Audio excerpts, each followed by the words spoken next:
Hello, hello. I think we're live. Hello. How are you all doing? Welcome to Turn15 channel for the Japanese Grand Prix of 2024. This live watch along where you'll get to hear me talk absolute shit and rant a little bit, maybe. Who knows? Max Verstappen's going to win today. That's just a little spoiler at the front of the show, so if you're wondering, he's probably going to win. Although we thought that last week. Now, I wasn't here 2 weeks ago for the Australian Grand Prix because I somehow managed to magic some tickets into my possession and ended up going on Sunday, and it was absolutely fucking brilliant. My boy, there he is, Carlos Sainz with the win. Lovely stuff. Max Verstappen, unfortunately DNF'd, but Carlos winning. The first time I've ever seen my fellow win live. It's just such a great feeling. It's just brilliant, and it meant that it was a very different weekend because had I not magicked those tickets, I think it would have been a very different broadcast where I would just be raging and probably kill myself at the end. Anyway, that's by the by. That was 2 weeks ago. Now we're here, Japan, Suzuka, best track, probably on the probably on the calendar. Might be one of the best tracks in the world. Absolutely fantastic sort of stuff. Turn 1, the S's are great, the Degner's great, 130R is great, the Spoon's great. It's just basically a whole circuit of just hit after hit. Speaking of hits, watching on the live broadcast here, just a little replay of Logan Sargent hitting the barrier on Friday practice. It's an interesting thing about him. I'll get to him later, but I do wonder if he'll see out the season. Anyway, how are you all doing? I hope you're all well.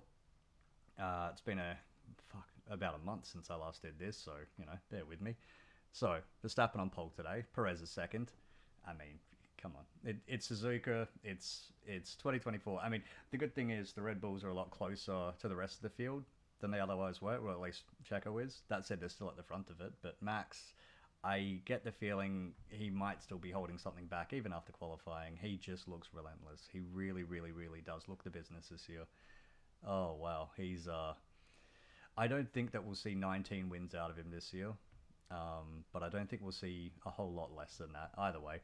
Verstappen, Perez is second, Norris third on the grid, great lap by him, Sainz is fourth, absolutely in killer form right now. Even Christian Horner standing up and taking notice. I did say at the start of the season, Sainz to Red Bull makes too much sense to not happen, and let's see if it happens now.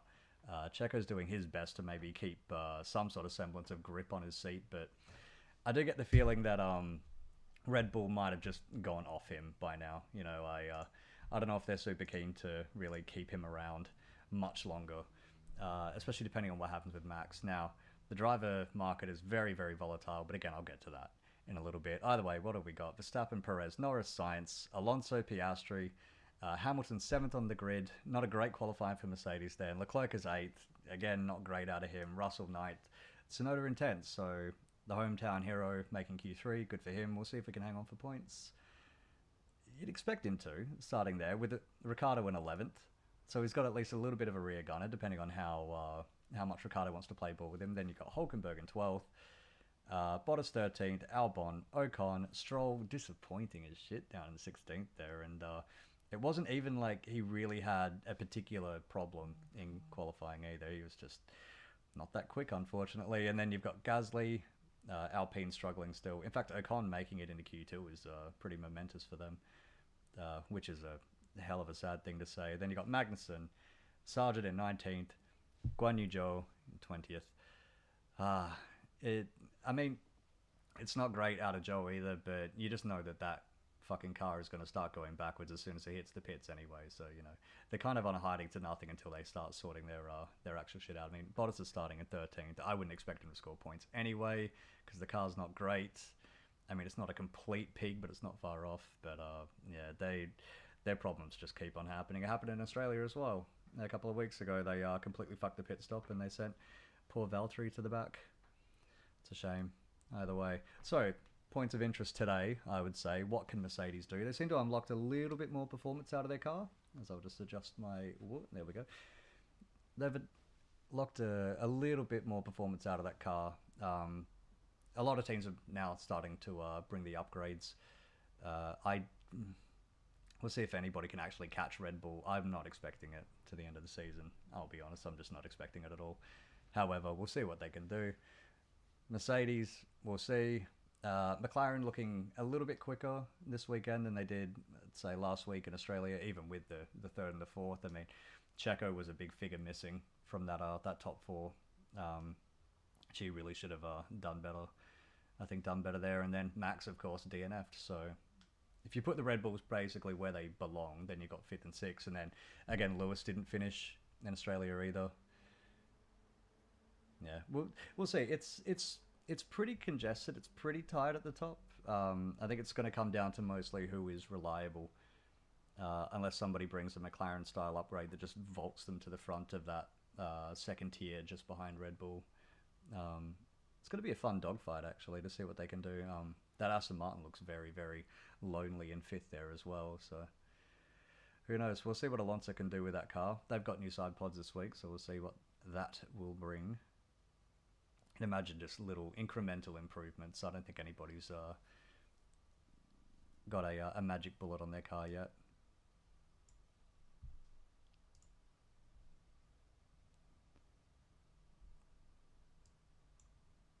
So we're just looking at Max Verstappen on the grid now. Now, any points of news? It's been kind of quiet the last 2 weeks, actually. I mean, the driver market's very volatile right now, and a whole lot of pieces are still up in the air. Christian Horner's still at Red Bull. Adrian Newey's still at Red Bull. So, and Helmut Marko's still at Red Bull. So that time bomb is still ticking along.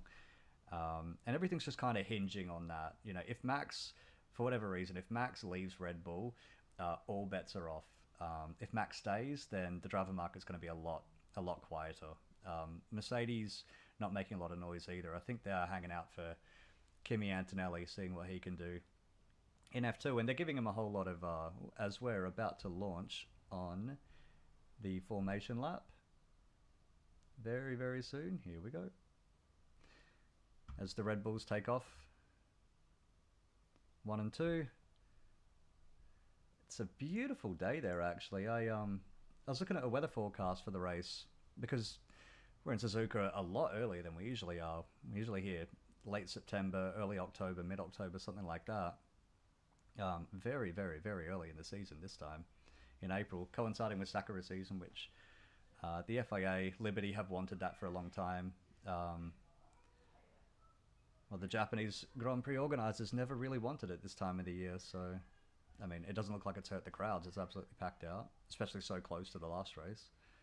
They're still very packed out. Good to see. A lot of support for Yuki Tsunoda.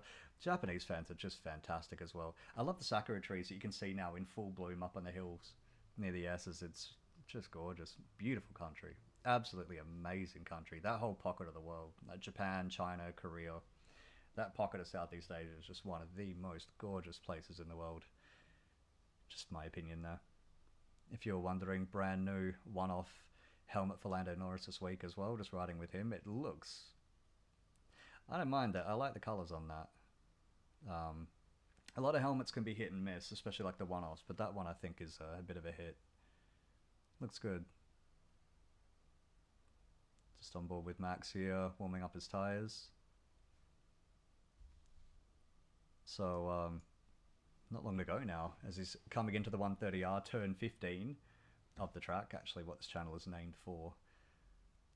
Big fan of Suzuka. Very, very big fan of Suzuka, I am. Now, Toto Wolff's turned up as well this week, which he wasn't meant to, but he's turned up anyway. I think it's probably better for him to keep a very, very close eye on the team right now. I think they'll need whatever leadership he can bring because they are struggling still. It's trying times for Mercedes, although I did see one article in the week in a media who I won't embarrass by naming, saying, are Mercedes on a Williams-style decline? Like, no, it's completely different. It's totally fucking different, and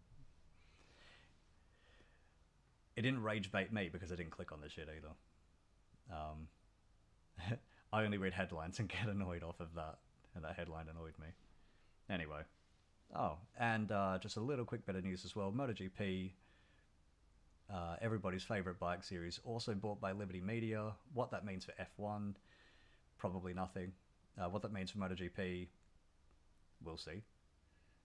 I have heard some talk of potentially a F1 MotoGP joint race weekend, but I'm not sure how that would ever work, to be honest. So if that's the only thing that they could have offered that's not just money, then I think we could probably put that to bed. Anyway, on board with Yuki Tsunoda here.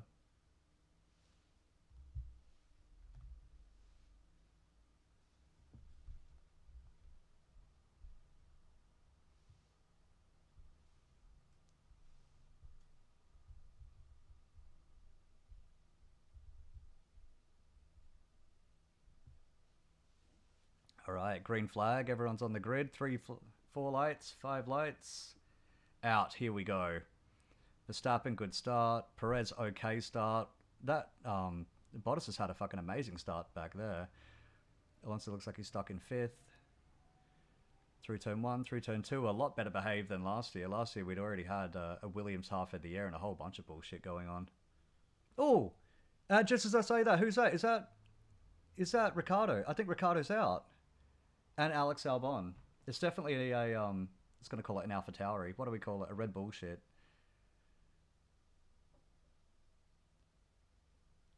So that's a Cash App RB car out. I think it's Ricciardo. I don't think I saw a yellow T-cam on that. Fuck. Oh, jeez. That's not good. Red flag.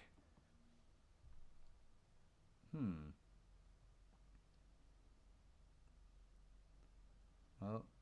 Yeah, that'll have to be a red flag. Look at that barrier. It's absolutely munted. It's completely fucked there. Yeah, it looks like, just from what I glimpsed at that, it looked like just a squeeze as they try to open up the corner to go around it. So what is that? Just turn 3, right at the start of the S's too. Not good. Fuck, that's not good. It's not good for Williams.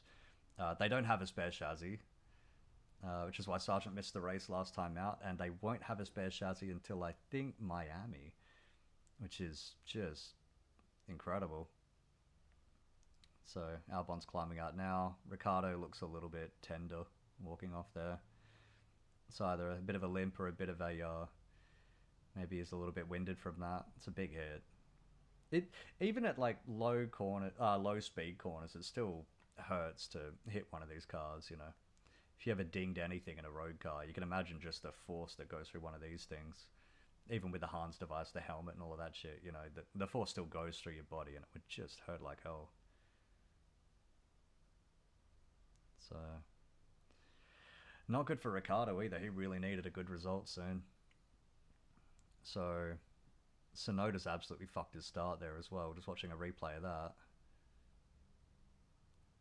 Oh, in fact, the RBs came really close to contact going into turn 1 there. So what's happened here? Albon looks like he's going... Oh, yeah. So Albon's just hanging on the outside and Ricciardo just drifts into him. I don't know really the... Alex. I don't know if he really needed to put his car there. It's very high risk. It's very high risk doing that right at the start of a race, putting your car on the outside of a corner when you've got another car that you know is in the middle of the track and potentially another one there on the inside of it. You know, there's not a lot of room going into these corners. Oh, not with these cars that are nowadays wider than Lizzo. Oh, that's a big hit for Alex. Just squeezed me, nowhere to go. Buddy, maybe you shouldn't have been there, to be honest. It's just one of those things, you know. I think this is one of those things where maybe it's not great to just shove your car in there and see what can if you'll come out the other side. So on board with Ricciardo here. So he's gonna. I don't even think that he saw Stroll. I think he just kind of drifted across. Maybe a little bit clumsy out of Ricciardo then. It's just one of those things, really. I don't think there's any... I don't think you can predominantly blame one party or the other. I can't blame for Alex for trying to get a place, you know. It's hard to pass here, and Williams really needs the points that it can get. Stroll never quite got involved there. I mean, he was kind of there. I think he would have probably filed in behind Ricciardo into that corner. Yeah. Ooh, and looks like Kevin Magnussen tried to take out Logan Sargent the next corner. You cheeky bastard. Yeah, that's just one of those things, I think. It's a shame.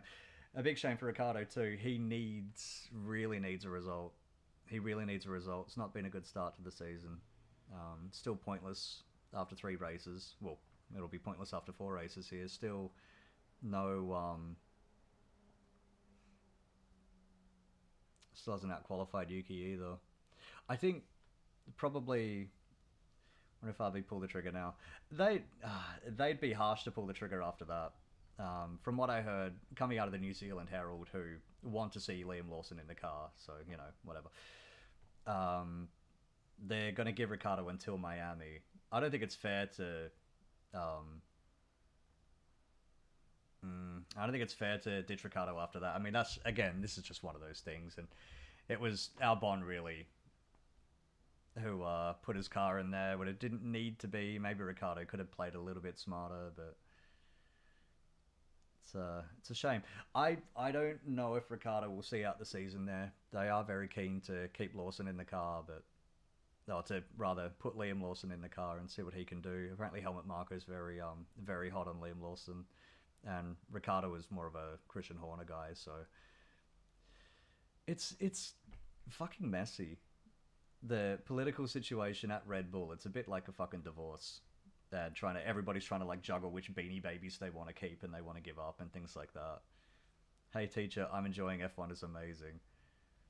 See, I would say it's Sunday, but it is Japan, so he's probably got a cram school or some shit he should have been at. So, red flag. So I guess we'll just sit here and do absolutely nothing for a little while. Just stare at the wall. Not do anything. Either way, actually what we can do, let's go through the running order. So it will be lap 2 when we get back, well, when the cars leave the pits again. So I think what we'll miss about 3 laps out of that then. Verstappen, Perez, Norris, Sainz, Alonso, Piastri, Hamilton, Leclerc, Russell, Hulkenberg. So top 10 didn't really change whatsoever, did it? Except for Hulkenberg jumping in instead of Tsunoda. Bottas in 11th, Tsunoda's dropped down to 12th. He had a rotten start from what I saw, like a very clearly slower way than the rest of everybody. Ocon, Gasly's had a decent start, then Stroll, K-Mag, Sargent, and Zhou Guanyu.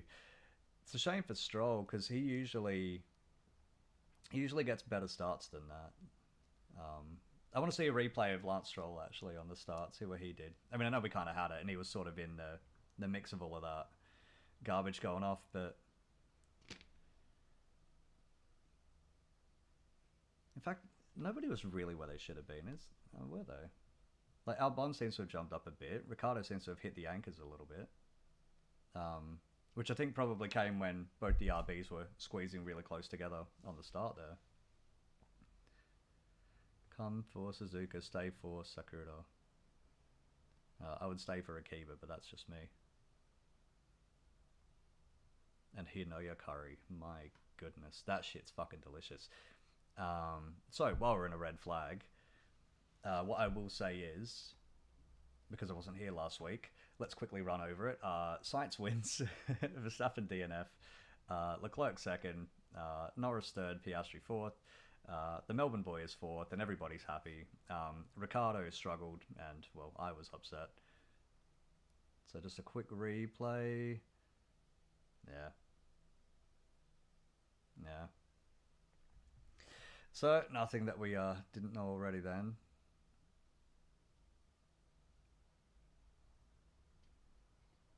So here we go, on board with Alex.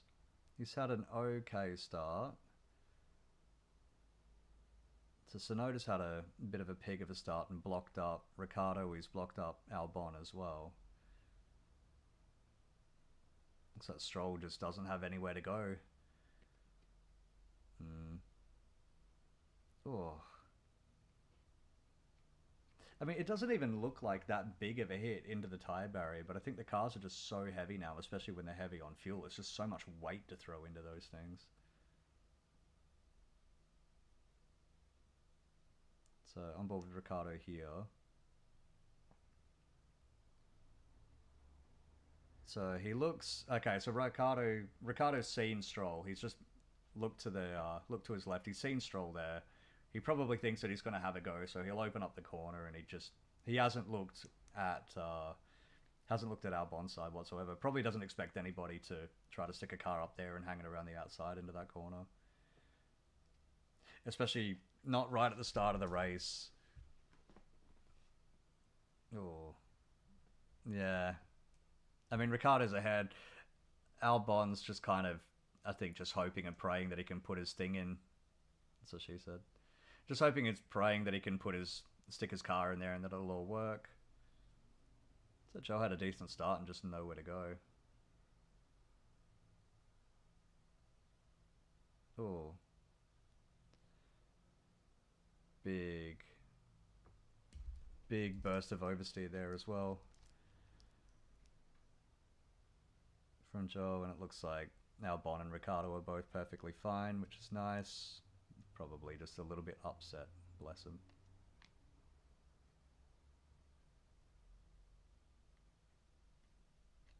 And they're fixing the barriers. Here we go. So I would say this race will probably kick off again in maybe about another 15-20 minutes.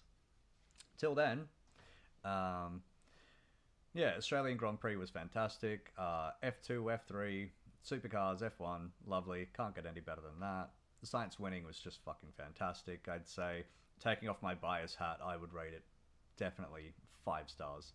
5-star race. There's something about being at the track where nothing needs to happen. Like, really nothing needs to happen in the race, and it's still just so good being there, seeing it, smelling it, you know, just feeling the cars go by, feeling the air pass by, just feeling the rumble through the ground and things like that. It's just brilliant. And seeing these things live is just phenomenal. It's absolutely fantastic. I think after you see them live, you realize why TV cannot do it justice in terms of capturing the speed, and you know, you could never capture the smell of something, but just the feel of it, just feeling these things go by you, and just the force that they're putting through the air, which then just rushes through the grandstand and through the fences and things like that. It's just fantastic. A whole lot of fun. If you've never been to an F1 race live, I'd say go. Just go. Wherever you can, just go for it.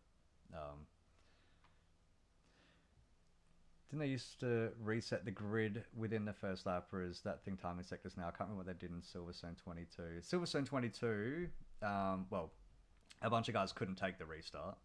I'm not sure, actually, because it's weird. Australia 23 was the last time that we had a red flag right at the start, I think, unless I'm just forgetting something back in the end of last season. Either way, Australia had a red flag very early on. No, it was the restart. Sorry, I'm thinking the restart, and Australia had it. Oh no, Australia did have a red flag, but that was after our Albon crash. No, the restart red flag for Australia is what I'm thinking. Just more recent than Silverstone, and that was to the safety car line, to the first safety car line, which I think is somewhere. Oh no, sorry, it's not the safety car line. I think the safety car line was Silverstone 22. And then Australia 23, they used the first sector for some reason. This is one of those things where they just kind of change it. I don't really tell anybody. Now, what is this? On board is Charles Leclerc.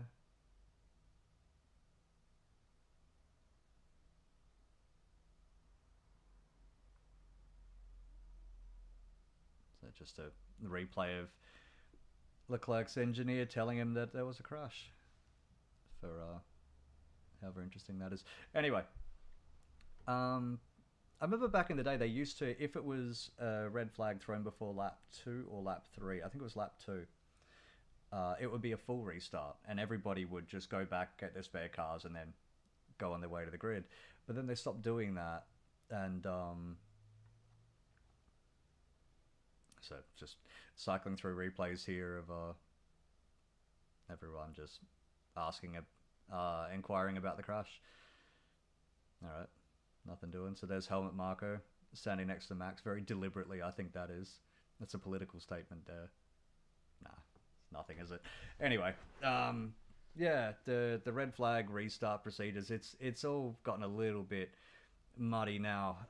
I think they just keep it like this. I think they won't reset the grid or anything like that. And God, I can't forget the absolute mess of setting the grid for that was Saudi Arabia in 2021 when you had a couple of red flags and a whole lot of fucking ridiculous shit going on there. Um,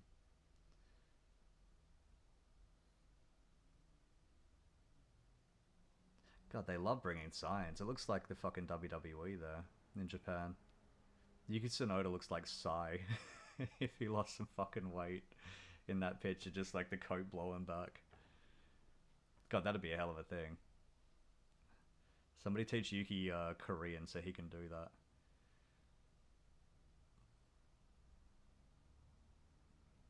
So, yeah, I think they're just going to keep it as it is. I think this running order is just going to be what it is. I think they flew the red flag. They, they threw it pretty early. I can't remember if they threw it after Max had passed through, or after the whole field, rather, had passed through the first sector, which couldn't have been right. That couldn't have been right. I mean, I'm not sure exactly when those radios were timed on those replays. It looked like they were timed pretty that the time was pretty matched up well because the cars all backed off when they were saying yellow flag. Um, but the first sector is right near the hairpin. I'm not sure they are going to reset the grid. I mean, we'll see. We'll see. It's just one of those black arts where it's all sort of up in the air. I think they need some more Aramco barriers to replace those. Well, looks like the tractor's going away. We should be having a restart very soon. So what is that? 3:20. So I was thinking we'd go back to green flag at about 3:30, 3:35. No, that's Melbourne time actually. So in 15 minutes, 10 to 15 minutes, I think we'll be all right.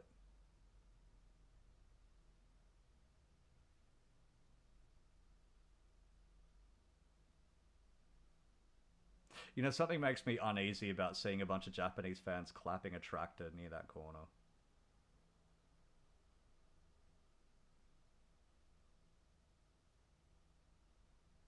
This Hulkenberg, actually, he's been Oh, and actually, one thing I do want to mention, what happened in the week. Sebastian Vettel has emerged from his.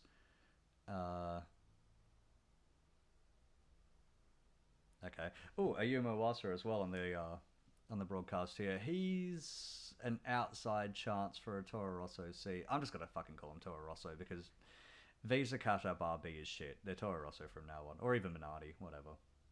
Either way, if I say Toro Rosso, Minardi, Red Bull shit, that's the team that I mean. Just from now on. So now I'd have to explain it the rest of the season. I get the feeling Iwasa could potentially be a look in for one of those seats, but only if they get rid of Sonoda and Ricardo. I get the feeling Lawson will be in that seat at least next year, if not before that, depending on what Ricardo does for the rest of the season. Sonoda's going to stay there, I think, because A, he's doing well enough too, and also just because he's good enough. I think he's good enough to keep the seat, but I think also the Honda connection is going to keep him there. They won't keep him there much longer because Honda, of course, is leaving for Aston Martin. So Red Bull might be looking at getting two new drivers into the Minardi seats for 2025. I'm not sure what Tsunoda gains by staying there next season as well. I mean, he gains staying in F1 because I'm not sure exactly where else he would fit. Aston Martin as well, depending on who they sign. Alonso might so this is what I mean by it's so volatile. Alonso might stay for another season. He might stay for another two, which means that Lance is probably going to stay for another two, which means that Sainz might have to go not for Aston Martin like Eddie Jordan was thinking, but maybe to Audi instead, or maybe Mercedes. Where does Yuki Tsunoda end up? Well, he'll probably be out of that team after 2025 at the latest, unless he, I think, starts demolishing Ricardo, and I mean really putting his foot in him. Race will resume at, what is that, 10 minutes time. Lovely. As Checo's climbing back into his car. Good stuff. Checo's another interesting one. Do Red Bull keep him? I mean, he hasn't been really shit this year. Colton Herta doesn't get a reprieve. He won't. He won't. That brief window of opportunity is gone, and it's a shame. I would have loved to have seen Colton Herta in a Formula One car. I really do. I think he's so naturally quick.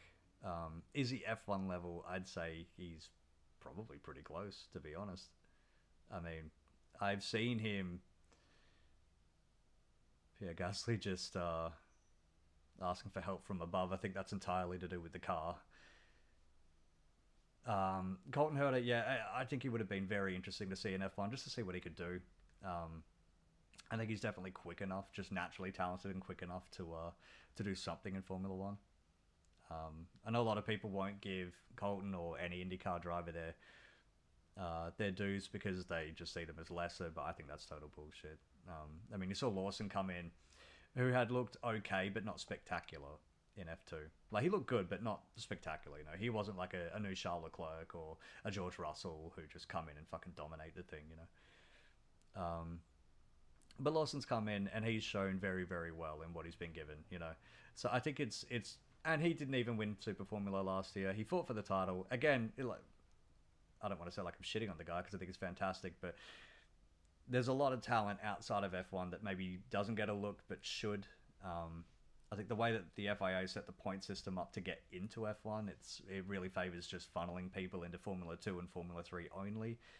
And I think that it really devalues IndyCar, Super Formula, you know, other top tier series like that. And I think Colton Herta has been one of these standout stars in the IndyCar series for the past few years. Didn't get a win last year, but that's just more the team is struggling. But he has won over and over again through the years. I think he's got 7 wins now, and he's 7 or 8, or maybe it's 6. I don't know, somewhere around that. More than 5. He's spectacular to watch as well. Very, very, very quick, and it's just going to be one of those. It's going to be one of those things where we'll never see Colton Herta racing a Formula One car, and it's going to give me the right shits probably for the rest of my life. It's just one of those what ifs that will never get answered. It would have been fun to see Lewis Hamilton, for example, in 2007, and Fernando Alonso at McLaren against Kimi Raikkonen and Michael Schumacher at Ferrari. Schumacher at the end of 2006 was still good enough. He was absolutely still good enough. I mean, he was fighting Alonso for the title the entire time, and but for an engine blowing up at Suzuka, he probably would have won it too. I would have loved to have seen Lewis Hamilton and Fernando Alonso against prime Michael Schumacher. You know, like, we got 1 year of it really, where Alonso and Schumacher were actually fighting for the championship together, and we never got it. It's just one of those things, isn't it? One of those forever what ifs. So yeah, poor old Colton. Well, that said, I do like Colton in IndyCar, and I do like seeing these guys in IndyCar. Same with Kyle Kirkwood, same with Scott Dixon over the years, and you know, I like the talent that's there, and if I had to give up Colton Herta in a competitive Andretti seat to see him struggling in a Toro Rosso and then or an AlphaTauri rather, and they're getting thrown out before the end of the year because Checo's struggling and they need to test Ricciardo, you know, I mean, they didn't get Colton Herta, but they did get Nick DeVries in that Toro Rosso seat, and well, that was a big backfire. I think it was a backfire for Nick DeVries, and it was probably a backfire for AlphaTauri as well. They needed points, they needed results, and DeVries was just sort of struggling to get it together. I think he's better than what he showed last year, DeVries, but it was just wrong place, wrong time. And not only that, the big point is Checo was absolutely struggling at Red Bull, and he looked like he might get replaced. It looked like they might cut his contract early. I haven't forgotten all of that shit, and I mean, that's why Ricciardo's here now. Ricciardo is there not because... I don't think Ricciardo's there even to earn a Red Bull seat for next year. I think that window passed when he broke his hand, and then they got Lawson in, and then suddenly Helmut had his head turned by, you know, a younger, prettier woman. And then it's all over. I'm just starting to rant now, but hey, that's the spirit of the channel, isn't it?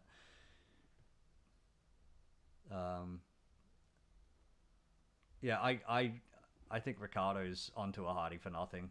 No, hiding to nothing rather. On this year. Oh, it's not even that big of a hit. It's just skimming wheels. Just watching a replay of the start crash there. Just skimming wheels with Alex Albon. Just enough to cut the tyre.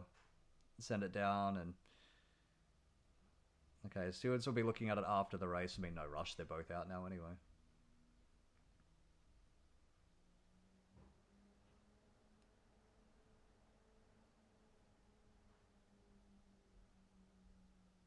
Ooh.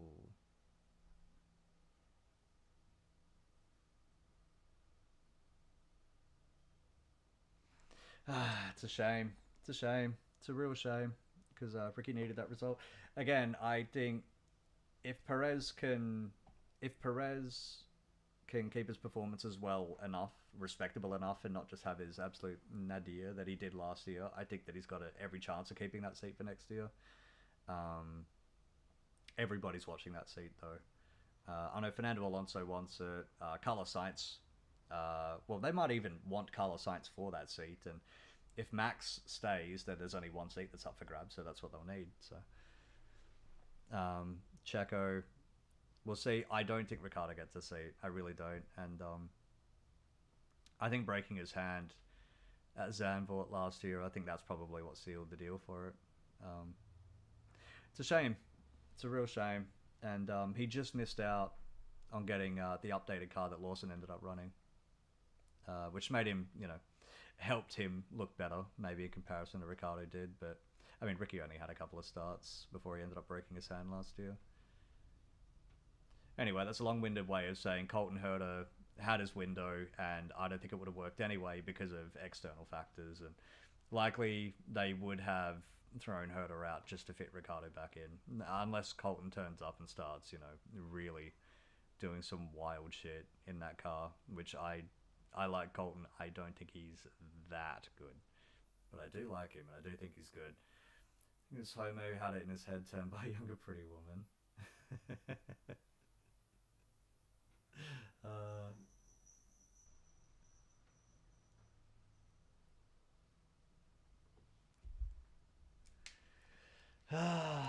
Yeah, I mean, I wonder what's going to happen with Christian Horner as well, because he's still there. The talk's kind of dying down now, and in fact now I'm hearing word that there's going to be investigation into the accuser for being dishonest. Hello, you've turned up for the restart, have you? Got a little buddy over here who wants to watch. Just wants a feed and a scratch, I think. Doesn't really care about the F1, does he? But yeah, Horner, I don't know. I mean, unless he's going to start just going full David Duchovny and just shagging birds left, right, and centre, I think he might end up staying after all. And it's weird. There's no real impetus, I feel, from that team to really start rushing this thing through and solving it. It could end up being that Horner stays, and Helmut Marko stays, and Verstappen stays, and Newey stays. I mean, that's not impossible to imagine. We've been told that it's impossible that if Horner stays, Red Bull will explode, and Max will leave, and Marko will leave, and even Adrian Newey might leave. But I mean, it is also possible that this whole thing just blows over and nothing really changes, which is probably for the best for them. I think Max is, and you look at Checo, Gasly, Albon in the other car, and you realise Max really is the talent. At least the talent who drives that team. I think Adrian Newey is the talent of that team, which is saying quite a lot considering Max is their driver. But Newey and Verstappen as a pairing, I think, is probably might be the most formidable thing, or the most formidable designer and driver duo. Maybe since, well, I mean, Schumacher and Ross Brawn is one, but I was thinking maybe more Jim Clark and Colin Chapman way back in the day, who were just so era-defining. All cars may overtake the safety car. Not some of them, all of them this time.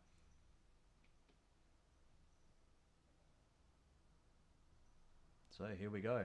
And it looks like they're just going to take the restart. Yeah, take the restart in the order that it was red flagged.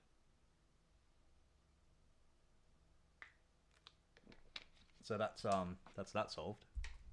That mystery solved. Bring on the next one. So, looking at it, it looks like everybody. Yeah, it looks like everybody has changed tires. Which, you know what? And I didn't even think about this. All the hard runners might try to go to the end here. I mean, it's bloody early into the race. Or unless they try to push it to like lap 40 and then put on some softs.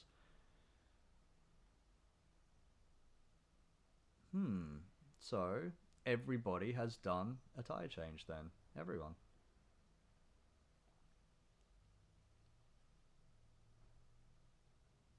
I mean, yeah, I'm looking at the live timing. It says everybody's tyre has done 0 laps. I'm not sure what this TV graphic's saying. The live timing saying everyone's done 0 laps on their tyres. This is the first time, so everyone's changed.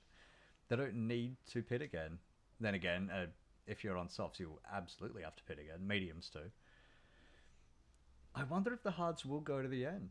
Or maybe if they'll just go to like really late in the race and then, pit and put on the softs.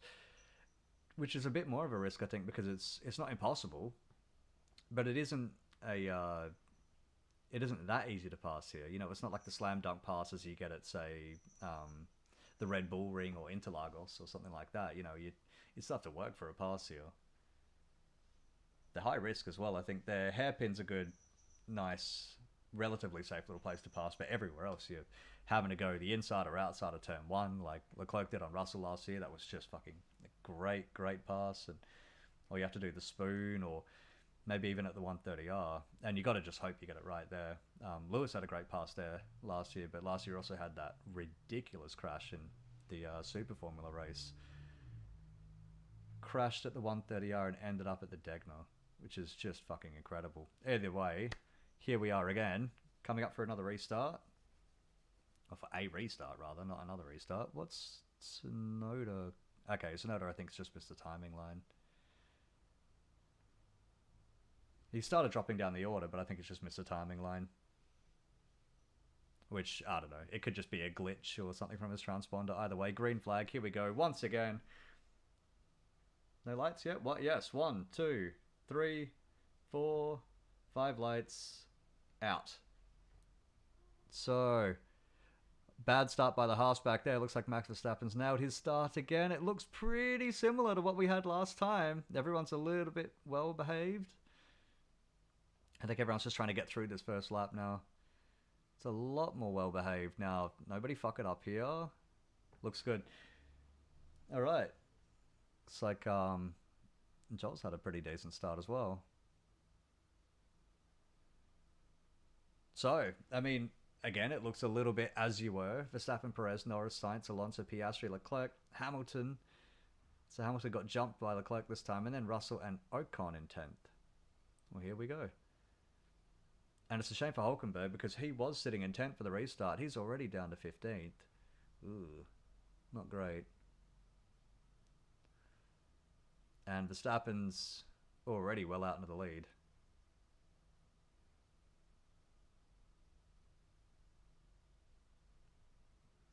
I did think, looking at the weather report, I did think that we were going to get a whole deluge of rain for this race. And considering we've got a red flag anyway now, I'm kind of shitted that we didn't, because it might have been a bit more interesting. I mean, might be a bit too early to start shitting on this race on lap 3, but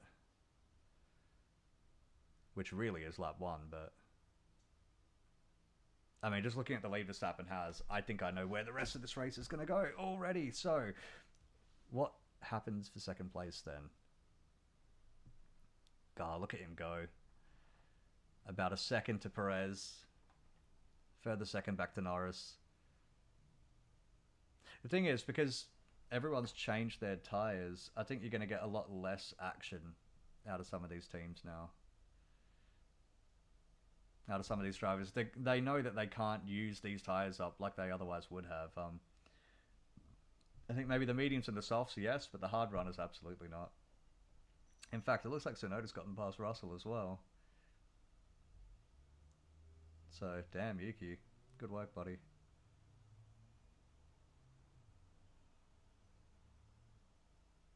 Huh? Ocon, Pierre gave me a hit at the side. Let me know if it's okay. Stop fighting, you two. Stop fighting. They're it never quite blew up like everyone maybe thought that it would at Alpine. I don't think that it would. Personally, I don't think that it would be. I don't think it would be like the go-karting days where they're just like fist fighting in the pits or anything like that. Although that would be fucking hilarious to see. I mean, they're older now, they're adults, and the team fucking sucks, so they gotta just like get their heads down and get on with it. You never really get like a proper fractious relationship. Well, it's rare that you get a proper fractious relationship between drivers, unless you're actually really fighting for something. Like Rosberg and Hamilton was fantastic. Alonso and Hamilton as well was fantastic because they, you know, the world championship's at stake there, and there's actually something to fight for. But it's more like if you're way back in the, if you're back in the pack, you may as well just get your heads down and get on with it. Russell gets past Tsunoda into turn 1. Bottas gets past Ocon. So Bottas up to 11th.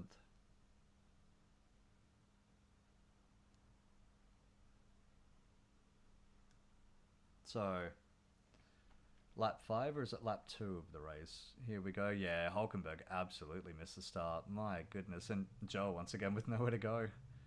Poor fella. Not much luck he has. Looks like the Alpines might have just sort of gotten a little bit close. Oh. So they were getting very close into turn 1 and then out of turn 2 as well. Oh, yeah, it is. It's into turn 1 on the front straight where the Alpines got close. Oh, it's very, very close. Very, very close there between the Alpines. So DRS is enabled, and I mean, Bottas and Stroll can use it. K-Mag, Joe Hulkenberg can use it, but nobody else can because they're all out of fucking range.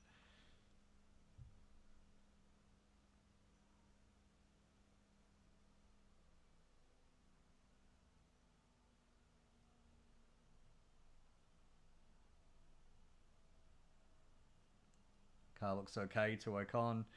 I mean, the car looks fucking rubbish, to be honest, but it's working.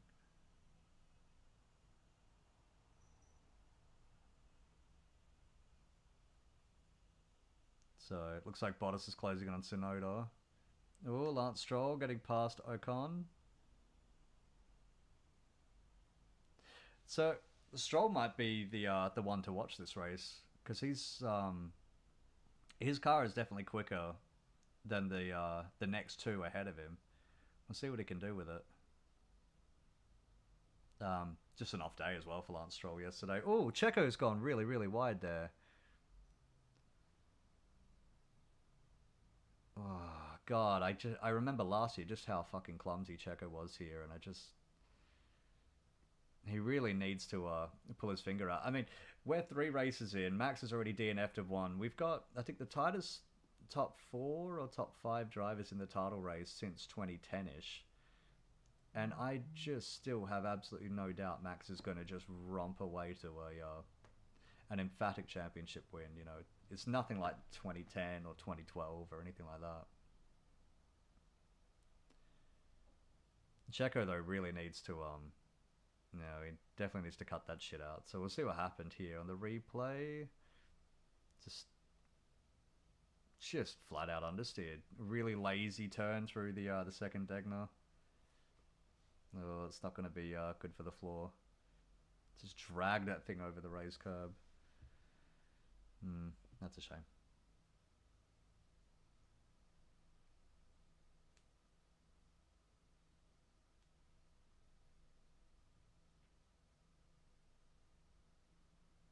Oh, Haas is having a look at the Alpine as well.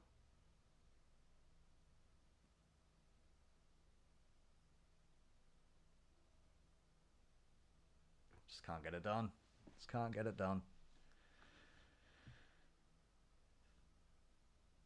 So, car number 20 and 14th. Looking at the the gaping rear ass of the Alpine of Pierre Gasly.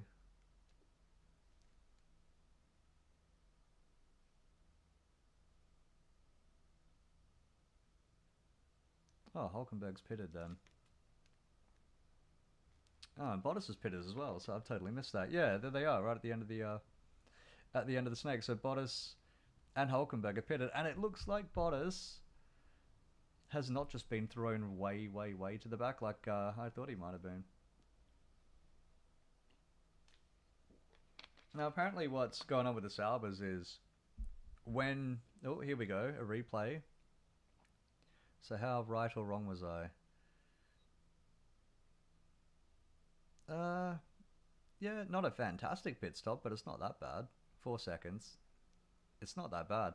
So apparently what's happening is their wheel nuts, their lug nuts are just getting cross-threaded. And they can't stop it, and it's something to do with thermal expansion, the heat going through the wheels and, you know, all of that shit.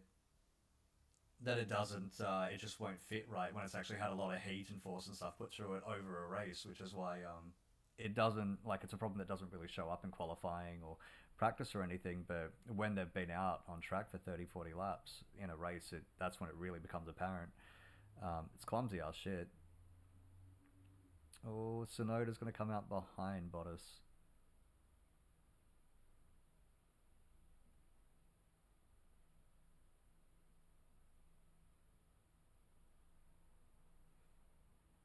Tell you what, that's a pretty crazy fucking undercut considering we've only been on these tyres for about 6 laps.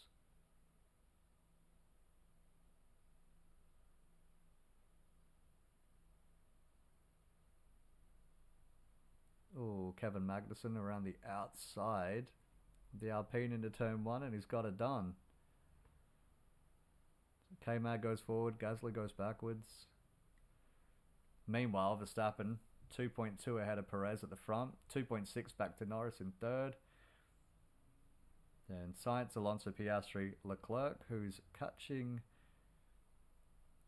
Sainz says Norris is struggling a bit. Well, there's only about a second between Sainz and Norris, and less than a second now between Piastri and Leclerc, so the Ferraris are right marching on the rear ends of the Mercedes.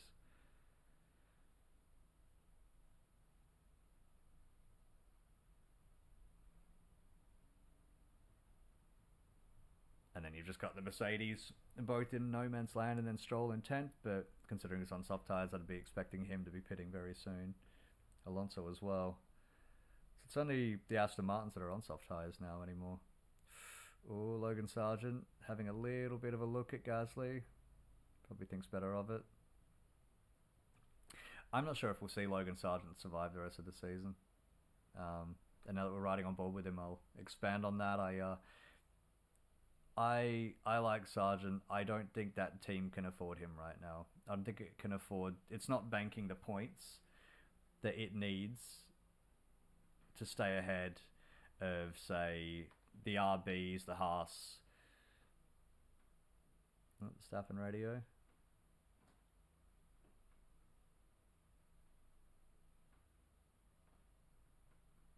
Okay, so Verstappen's just saying the car's shifting from understeer to oversteer, but it doesn't seem to be affecting him, like, at all. 2.8 seconds now over Perez. Fuck it, it's done. What was I talking about? Sargent. Yeah, I'm not sure Williams can afford it. They can't afford to give up the points and the ground to the other teams around them. It could be just a matter of maybe 5 or 10 points separates 6th or 7th through to 10th. You know, it really is going to be that. I mean, there's a lot of racing to come, and there's a lot of chances to score points, and it might end up being that one team drops anchor and the rest of them pull away, but... Oh... Leclerc just has a little bit of a look on the inside of Piastri, like his dentist. Doesn't quite get it in there though, that's what she said. Steering wheel starting to feel a bit strange, lots of vibrations, because you're running the rumble pack, Russell. You got to take it out first. Anyway, yeah, I had that brain fart the other day when I'm watching Logan Sargent climbing out of his crashed car, and I'm thinking he might not see out the season because I don't know if Williams can afford to keep him, and potentially finish 8th, 9th instead of 7th. Or who knows, maybe with a little bit of luck finishing 6th, because that would have been a place nailed on for Alpine, but they don't look that spectacular right now, do they? I'm not sure exactly who you'd put in the seat as just like a plug it and play instead of Sargent, though. Maybe it could end up being where Liam Lawson gets a few rounds if they don't find, for whatever reason, if Red Bull can't find a way to shift Sonoda out or shift Ricciardo out, then Lawson might get a few race starts there, or it could just be good for him to do that, you know what I mean? Williams have taken a Red Bull driver on loan before because they felt they needed him, they felt they could use him. And it works, you know, now Alex Albon has totally revived his career doing that. And it worked for Williams as well because they scored a whole lot of points with Alex. So I do wonder if they would do it again. Oh, look at that Alp just going sideways out of the last corner. No grip left. The Sergeant's got to get it here. Got to go to the inside. Yeah, easy, easy. And then Gasly just has to give it up, really. Fuck me, that car is such a pig.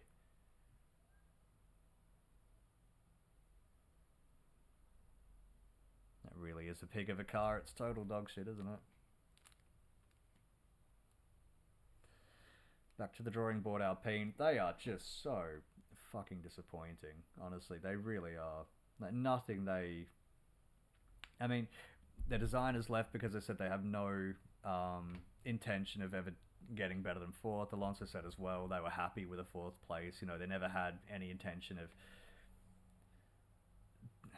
investing, trying to get better than that. You know, the Glazer Manchester United of Formula One teams is what they are.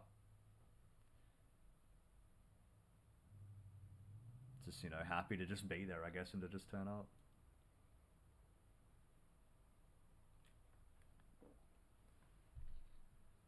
Oh. Oh, Norris is in.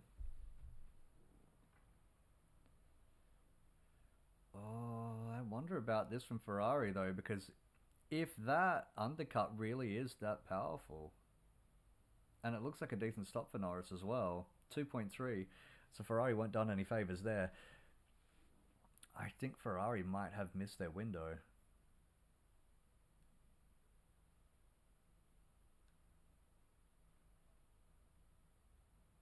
Yeah, well, I mean, the only thing Ferrari can do now is just do the opposite. Try to go long, and maybe they can magic up something later, but I mean, you're never going to get the undercut to not work if you then pit the next lap. You know, you absolutely get past for sure. Oh, Jesus, what is this? Zhou Guanyu, 5.4 seconds stop.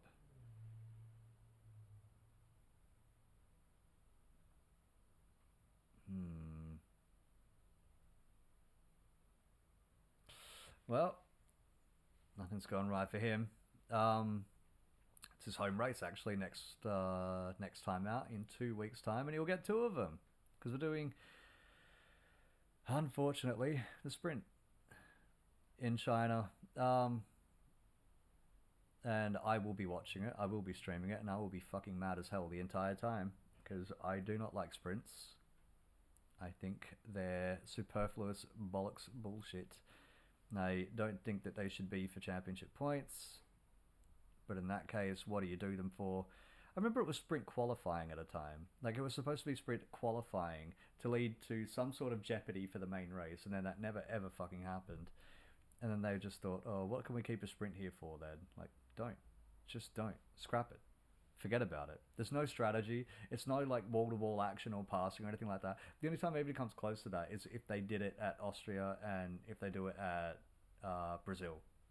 It's the only time, and that's only because those tracks are good tracks. What they should be doing is saying, let's build more tracks like this, because these are fast and they allow for a whole lot of decent racing and side-by-side action and shit like that. Spire was never... Hamilton, shall I let George by? It's very different to last year. How about that? Very different to last year. I remember last year the Mercedes were just fighting tooth and nail at every corner for everything that they could get.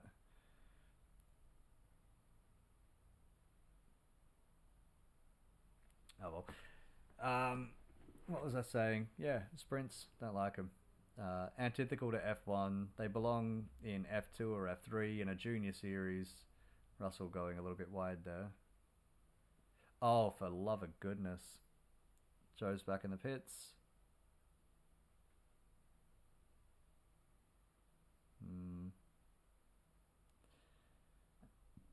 As George gets by Lewis, Lewis lets him right by at the chicane. And there they go. Oh, Alonso's in the pits as well.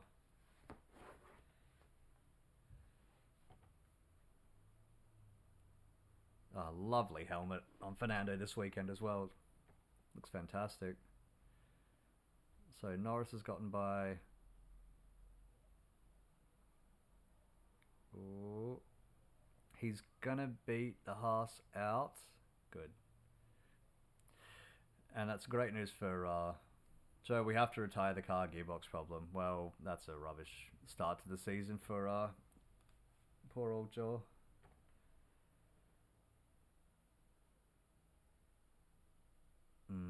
That is a shame. A real shame. I mean, at the very least, he will get to race in Shanghai in 2 weeks' time, which, I mean, it'd be a great feeling for him. Not only is he the first Chinese at F1, but he is also the first Chinese driver to race his home race. So just a nice little personal thing for his back pocket. So a little bit of replays here. Yuki Tsunoda, nice move. Piastri, nice move into the hairpin. On the Haas, I mean, you'd expect that McLaren to not spend too much time behind the Haas anyway.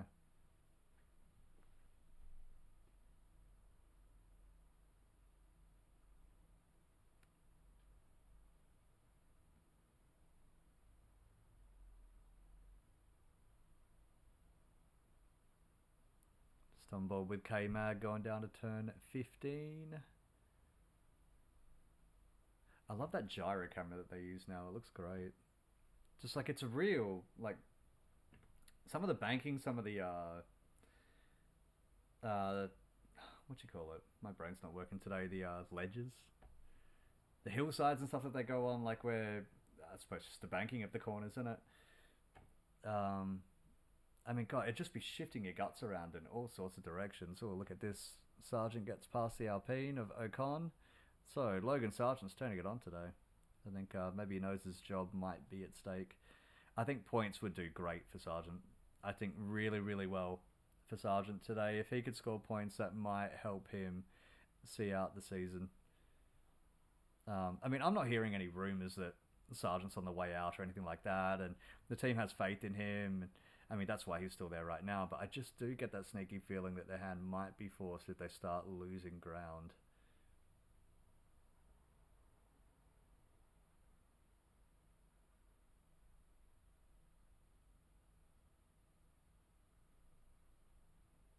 So on board with Tsunoda, and that Alpine is really starting to form a train now. Shades of Yana Trulli from 20 years ago. Checo's gonna pit. There he goes. So Checo in the pits. Sainz follows him in.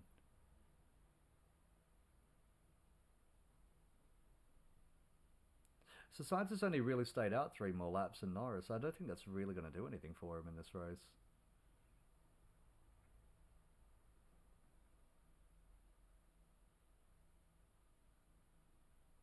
Yeah, quick stops by very quick stops for Perez and Sainz there.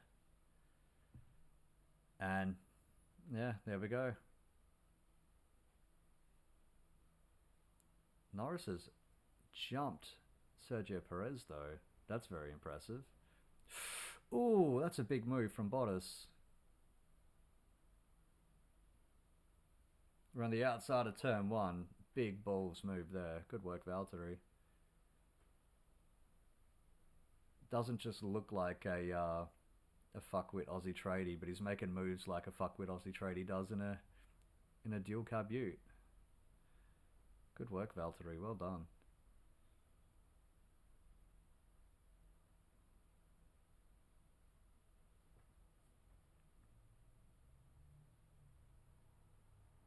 Oh, looks like Piastri. No, Norris, sorry. That's right, he's changed his helmet.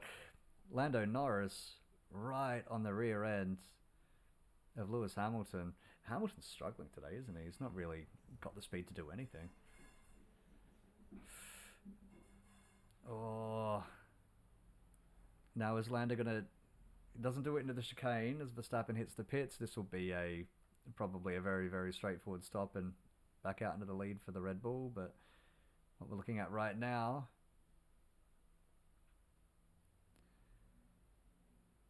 In fact, Verstappen's not that far ahead of those guys, is he? Norris around the outside. Oh, that's a big risk. It's going to pay off, though. Well done, Lando. Well done, Lando. That was a great pass. And Norris has made up a whole lot of time as well. Like, look how close he is to Verstappen now. So stopping earlier has really vaulted Norris up the order. I mean, Leclerc and Russell won't be there much longer.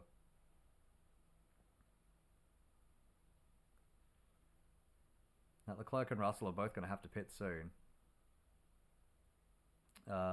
Lewis too, but he's way out of it today, isn't he? It's just the never-ending tragic downfall of Daniel Ricciardo. This, as he sits on his oh, Checo's having a look at Hamilton, just can't quite do it. I think Hamilton just sees Abu Dhabi 21 every time that he sees Perez in his rear view. Says, no, fuck you, arsehole. Oh, this is high risk. Side by side in the 130. Perez gets it done. Lewis backs out. It's probably all you can do. Good work, Checo. Well done. Very, very, very brave. Shoot, that was terrifying. Oh, looks like Norris is going to have a look on the inside of George Russell. Into lap 1. Easy peasy. There you go. So he's 2 seconds behind Verstappen now. Does that McLaren have the pace to catch it? I doubt it, but we'll see.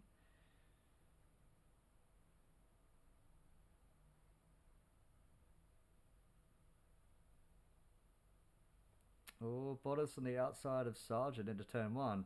God, there's a bit of action going on now. Good stuff.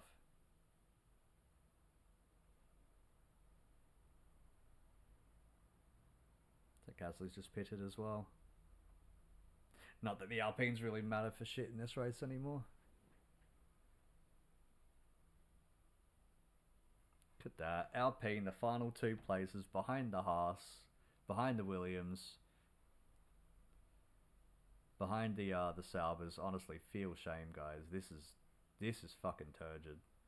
That's a factory team holding up the rest of the grid. Incredible. Absolutely incredible. Oh, Perez. Again, how brave is he feeling? Oh, I don't know about that. George Russell, 130R again. Damn. Alright, so Checo with 2 contenders for overtake of the week. Consecutively. Jesus. See, this is the kind of form that could keep Checo in the seat.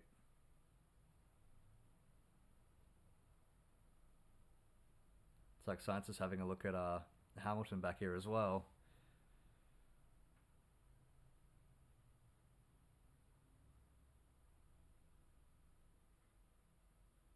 Hamilton, tyres are dropping, front right is dead. Yeah.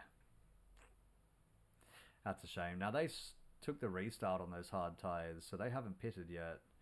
And they don't have to pit, but I would assume that they will be pitting very soon, because those cars are just starting to drop.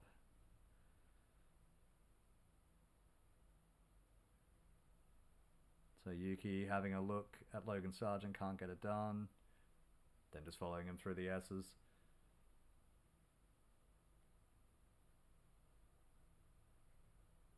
God, what a track this is. What a track this is. Just watching the cars go through some of these corners is just phenomenal. Oh, that's very, very close. Sainz and Lewis into the spoon corner. Lewis is going to have to give it up, and he does. Oh.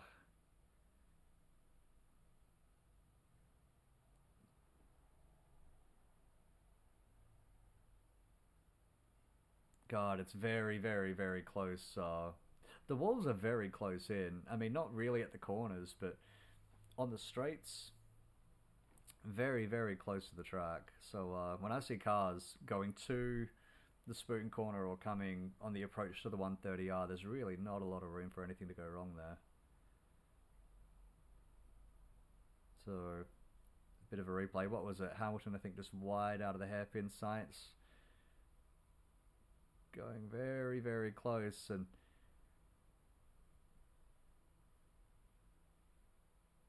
so yeah, another replay. Sainz just tucks his nose in at the hairpin and just hangs it around the outside, which will turn to the inside when they hit the spoon corner. Oh, that's very close there. Oh, that's terrifying.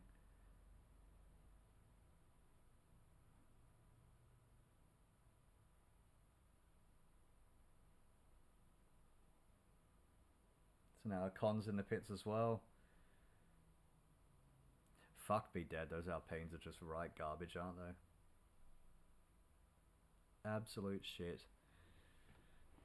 Absolute shit. And after all the good things that they did last year, after the couple of podiums that they got, and sacking half of the staff and thinking, no, this is the right direction to go, this will sort the team out, it's just done absolutely nothing. They're right at the back.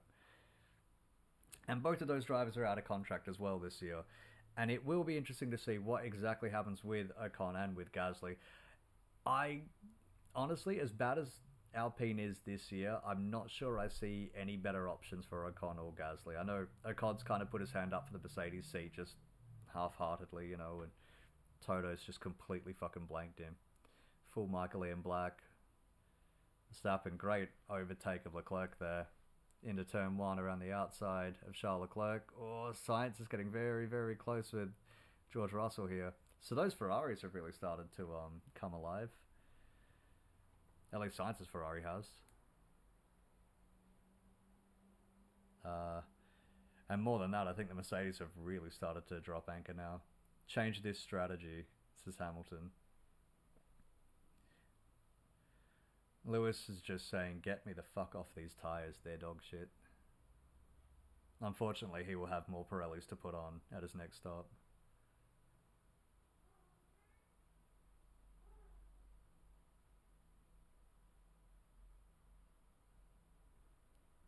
Oh, now is Sainz gonna try to remake his move? He does. Tighten the hairpin.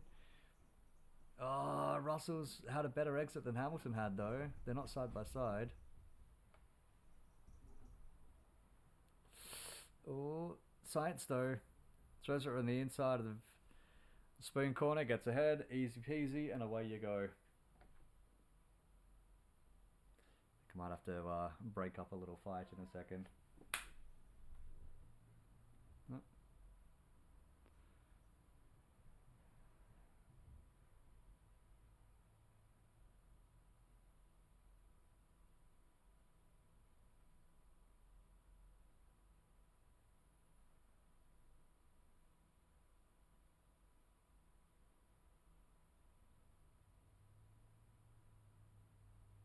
Now here we go. Fernando Alonso on the back of Lewis Hamilton.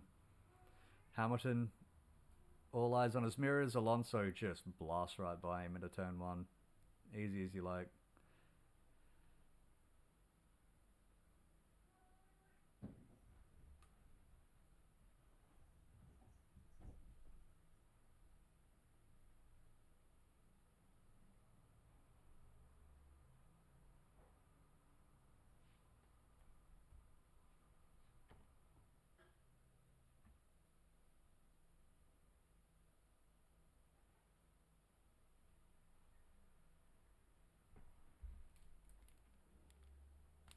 So, give my voice a little rest there.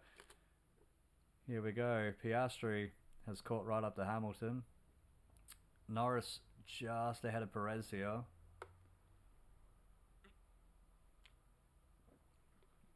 Bottas right on the back of K-Mag, the Sargent and Tsunoda, and Stroll in hot pursuit. Everybody else is a little bit gapped, so those are the battles on track right now. Looking at Checo.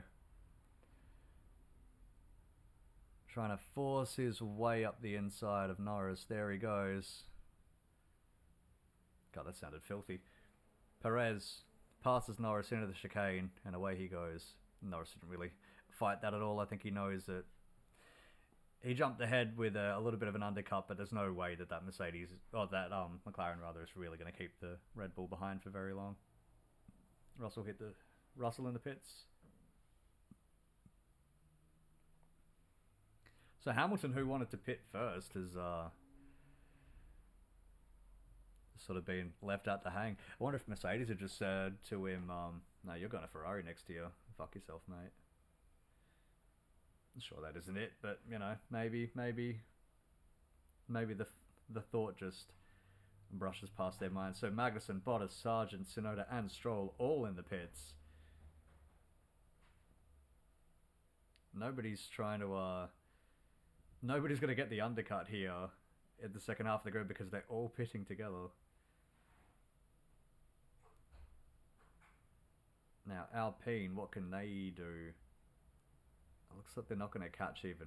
Oh, here comes Ocon. Look at that.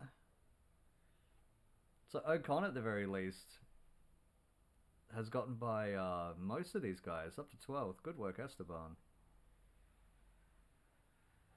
I'm surprised that Esteban's not actually been more seriously considered for that Mercedes seat, though. Just considering, Stroll around the outside of Esteban, though.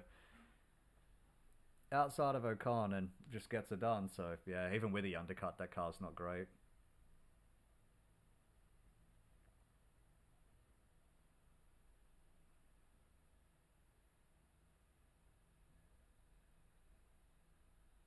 Hamilton box, and there he goes.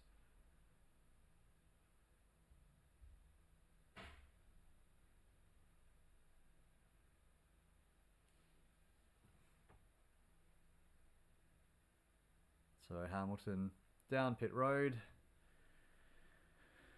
Let's see what he can do. Either way, here we are, lap 24 of 53. Verstappen leads, Leclerc is second, Perez third, Norris fourth, Sainz in fifth, Alonso sixth, then Piastri, Russell, then Hamilton, then Hülkenberg in 10th. Here's a quick replay of that pit lane, and everybody comes in all at once. God, it looks like the Indy 500, doesn't it? Oh, that's tight work by the Williams and the Sauber.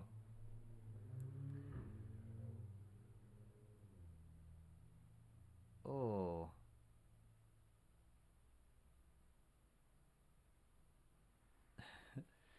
Tsunoda thanking his crew for getting him out in front of that entire gaggle of shit.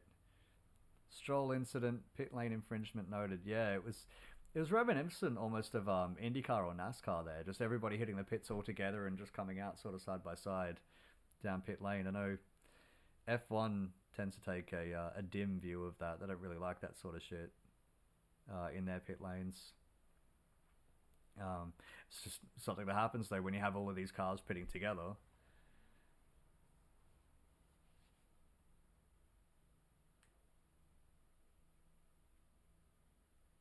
It's quite a thing seeing that Jules Bianchi helmet that Leclerc's sporting this week as well in the Ferrari.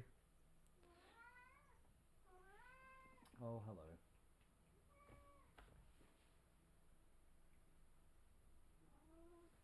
Come here. Whoop. No. Okay.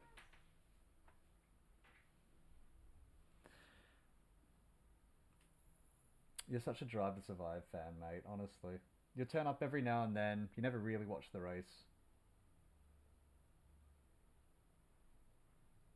Come here. Nah, I'm more interested in food and getting scratches.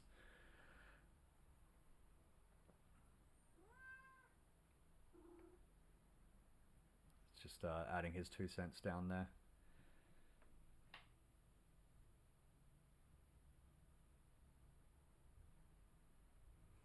It's a cat, for anyone wondering, by the way.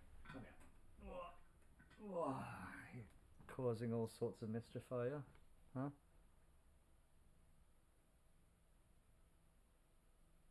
Yeah, who's gonna win, huh? We got Leclerc and Perez. Who's coming out ahead? Doesn't even care. Come on, away you go.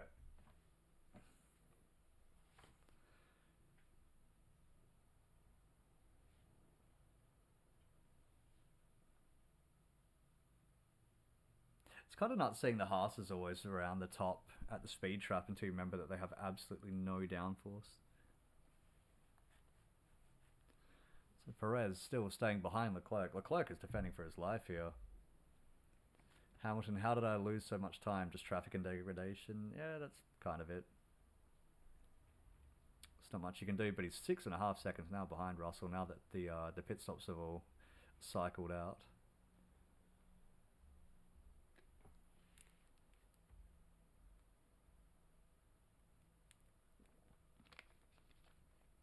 So, look, oh, Leclerc off. I was just about to say Leclerc's going to have to pit soon because those tires are really getting to the end of their usability. My goodness, and he just went right off at the second Degner. He's lucky to not put it on the wall there. Still see a whole bunch of shit on his tires. Norris is tasting blood right behind him. He's going to be absolutely going for it. I think Leclerc is going to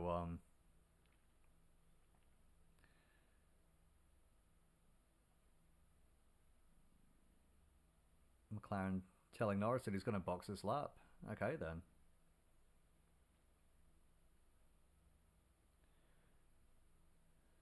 So I guess they're going to try to use the undercut again because it worked very well last time. Now Leclerc into the pits and Norris into the pits as well. Oh, big lock up for Leclerc coming into the pits there. Threat from Russell is what McLaren are telling Norris to watch out for. Which is why they're pitting him today. Well, absolutely today, but at this right moment. Now, the only thing is he's going to come up behind Leclerc. And assuming neither of them pit, and Russell's going to get by anyway, assuming neither of them pit for the rest of the race, big fuck up from McLaren there. Wow. Oh, I'm not sure about that at all. Really hasn't worked. That really hasn't worked. So not only did Leclerc stay ahead of Norris, but now Russell's gotten ahead of Norris as well.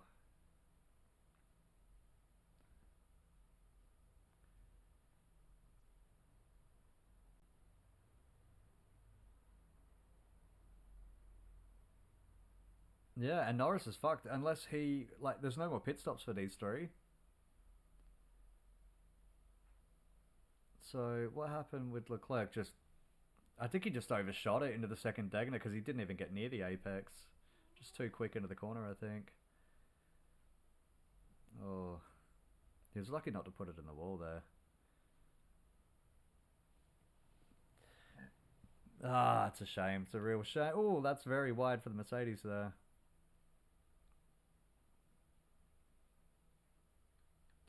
Russell going very wide at the exit of Spoon. Norris is sticking right with him. So I'd imagine just pace-wise, if Norris wants to force it, I think Russell's just going to have to let him go. He's really going to have to let him go. Especially on a one stop like that. He's going to absolutely chew through his tyres. Oh, Russell covers the inside. Norris around the outside. Kimi Raikkonen-esque. Great pass. Great pass. Well done, Lando. Fuck, there's been some great passes today. I mean, the fight for the win was always, you know, beyond doubt, but everything else today has just been fantastic. Unless, of course, you're Ricciardo or Albon.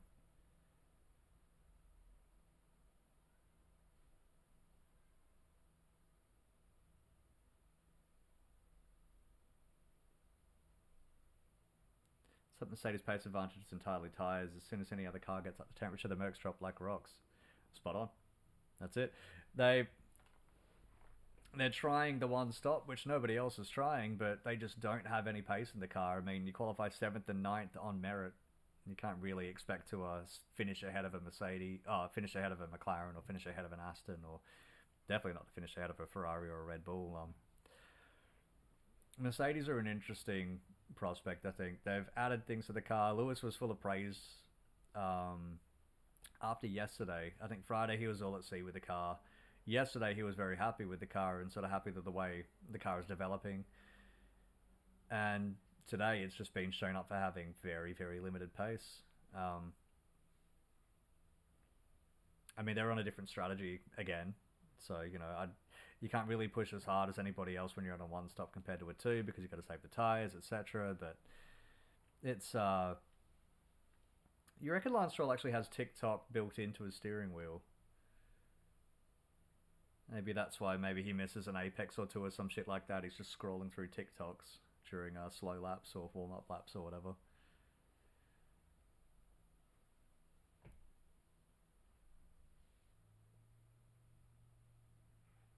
Like POV, your dad's a billionaire.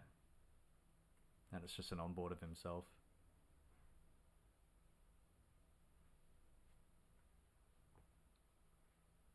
So where is Stroll now? 12th. So, what's Hulkenberg? Hulkenberg is really the only guy who hasn't... He pitted early. He pitted early at the start of the race. And he's just hung it out there ever since. I don't think he's going to be able to make it to the end. I think they'll have to throw soft tyres or something on that car. Because he's already done 23 laps in his tyres. Another 23 to go. That's really asking a lot out of them. Really, really asking a lot. Either way, the final point is at stake here. Not sure what Haas should do, to be honest. They could pit Hulk now, but he'll come out at the tail of the field, but he will have the quickest tyres. But it's a little bit... It's like you're scrolling in Q1.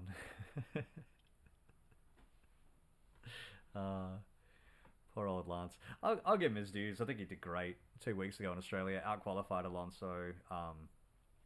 Only finished behind Alonso on track because he drew the short straw with the VSC timing, and after Alonso's bullshit penalty, ended up finishing ahead of him. So I'm not sure about that penalty with Alonso either. I'm really not.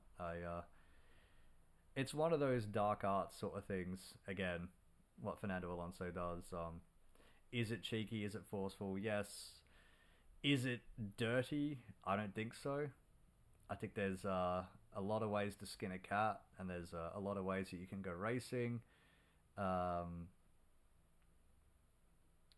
I'm not sure about that. I remember hearing, who doesn't need to stop in front from Leclerc? Everyone in front needs to stop again. I don't think Leclerc... I mean, there's too much time to Verstappen for Leclerc to finish ahead of him, but maybe second, third, maybe. We'll see. Leclerc could potentially finish ahead of Sainz and Alonso. Should finish ahead of Piastri. Probably should finish ahead of Alonso. I think Sainz is the big target, but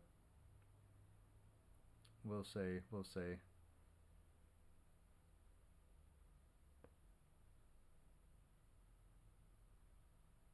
We'll see, because when those cars pit, even if they do drop behind Leclerc, they're going to be so quick right at the end of the race. Fresh rubber with almost no fuel weight left in the car. They should be absolutely able to rip past them. But who knows? We'll see, because Leclerc was defending very well against Perez, until he wasn't.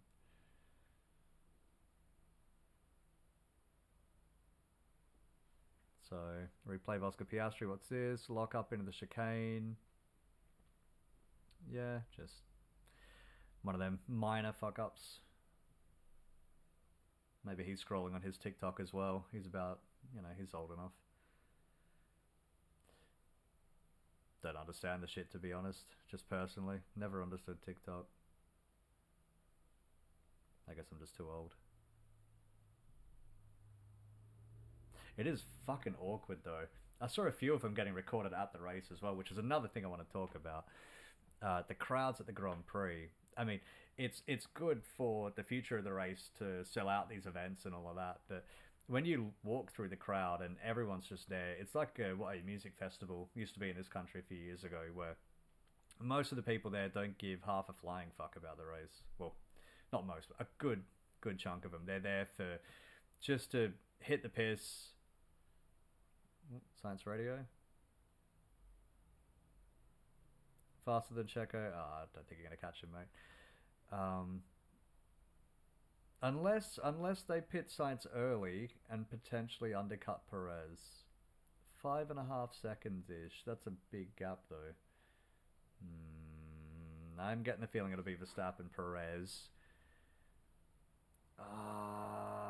Maybe Sainz outside Chancellor Leclerc in fourth.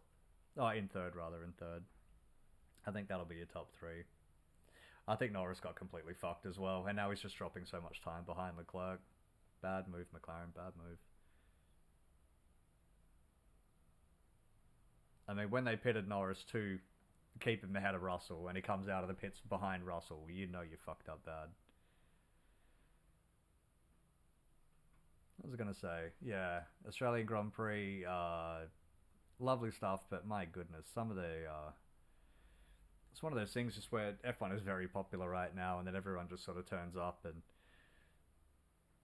it's a very different vibe that I get at that race nowadays. You could almost... It's like looking at F1 Twitter nowadays, where 10 years ago, 15 years ago, it was mostly people who were big fans of the sport and mostly sort of kind of knew what they're talking about. But now just some of the bad fucking takes that I hear just walking around the place. It's like Grand Theft Auto, you know what I mean? Just like walking around and you hear people talking to each other and shit like that. Well, I think Piastri's going to win the race. He'll beat Verstappen. Like, no, he won't. He just won't. He won't. Not unless something fucky happens. Speaking of Piastri, he's in the pits. Russell, my helmet is flying off my head. Well, that's not good. A lot of turbulence there. I suppose there would be a lot of air turbulence coming from these cars now. Just the size of them, you know, they're just displacing so much more air than they used to.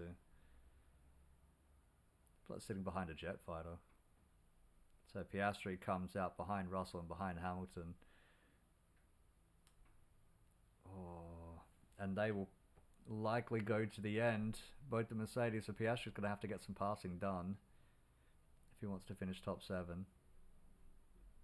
Oh, Yuki's having a little look inside, outside, doesn't get past the Haas into turn 1. Oh, they're side by side. Oh, gonna say, don't do that. Not into that corner, mate. Stroll incident under investigation for a pit lane infringement. Look at Tsunoda, just dog with a bone there, and he gets by again around the outside of that corner. What is that, turn 6, 7? Very, very well done. So Checo boxing. So Ferrari will not undercut. Not even attempt the undercut of Perez.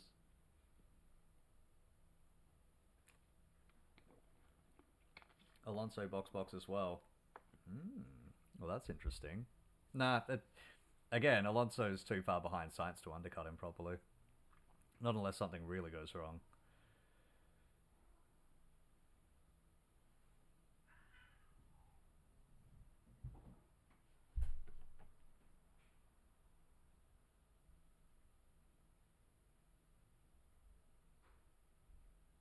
So yeah, Alonso will have Piastri covered there. So now Alonso's going to have to try to pass the Mercedes here. 19 laps to go. And those Mercedes tyres are going to be very old by the time they get to the end as well. Now what is this? K-Mag? Oh, weaving a little bit. Report him weaving from Magnussen. Screams Bottas calmly. Main straight, I think K-Mag was doing alright. On the back straight, though, again, F1 doesn't really like to see this sort of shit. What do they call it in Indy? The dragon move, where it just weaves like that across the track. And I think there really are fans of that here, and it probably for good reason as well. Like I was saying before, the walls are very, very close in. No further action. Stroll pit lane infringement. Well, shit, he got away with that one. I think there's kind of nothing you can do there. I mean, they could have kept him until everyone went by, but I mean, let's face it, they were never going to do that. And I think that'd be stupid personally to even attempt doing that.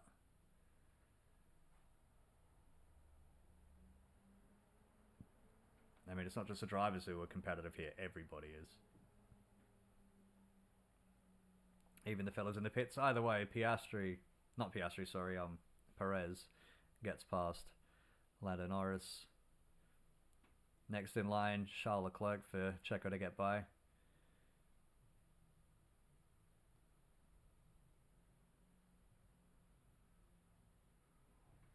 What's this? Oh, Sainz just coming out of the hairpin. Fuck, I thought he was going slow there.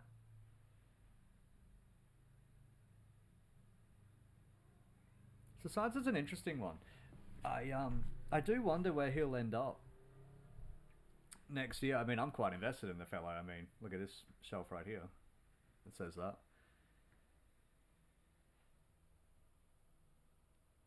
So Sainz wants to pit.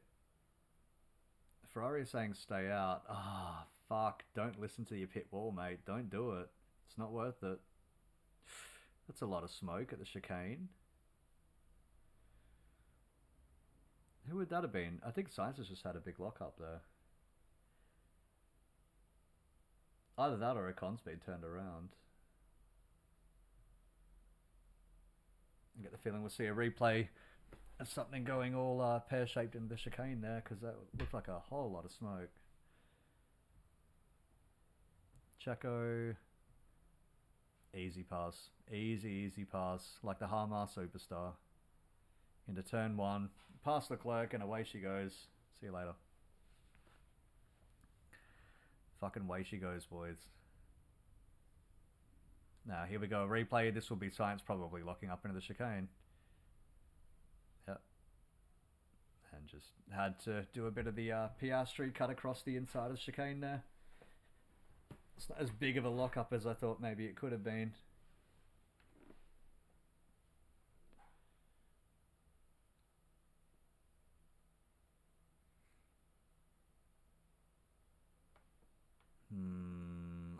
Sainz needs to pit. Yeah, box. Now they get the call. It was only one fucking lap, guys. I mean, what have you gotten out of this? Yeah. God, I hope it works for Sainz. I hope it works today because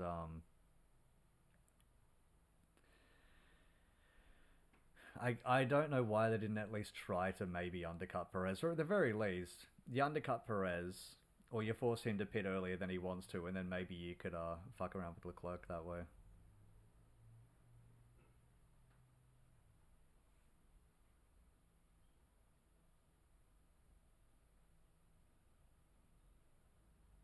So Perez, that's going to be an easy pass for Checo.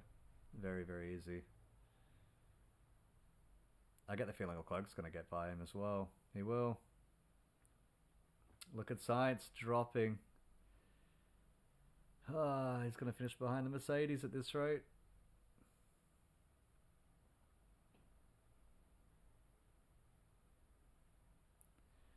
Dear God. Sainz down to 7th. Right, so he's not that far off Hamilton. He's not that far off Russell. I think Sainz is probably going to end up finishing 5th here.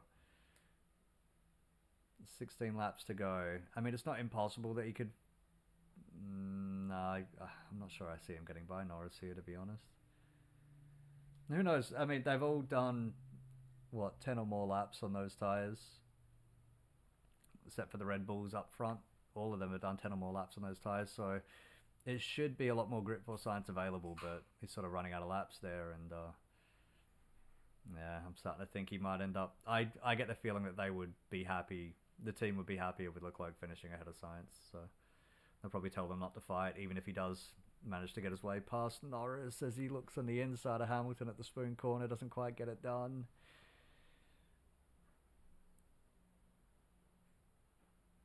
Oh, he's going to be close though into the 130R, but how brave is he? Not close enough for the 130R, but maybe into the chicane. Let's see. Oh, not going to be close enough again. He's going to have to wait till turn 1.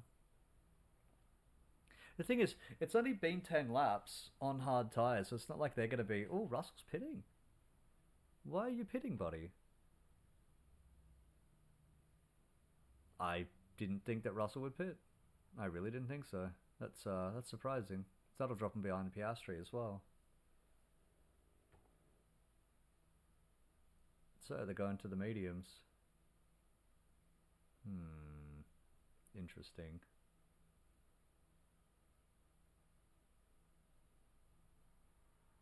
So Russell's got actually quite a lot of ground now to catch up to Piastri. Alonso and Piastri, who are on hard tyres, but they're relatively new, only 4 or 5 laps on each. We'll see. Now, Sainz is past Hamilton as well. Alright, so he's got it done. Did we see that? Am I going insane? I can't remember Sainz passing Hamilton there. I think we were watching something else and he must have done it into turn 1.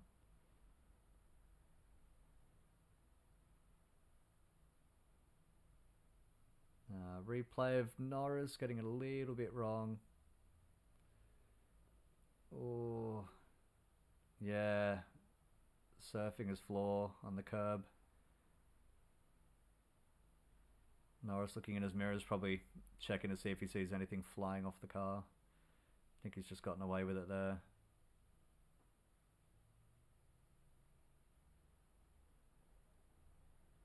God, Piastri's really hammering the curbs at the chicane. It's like a V8 supercar driver.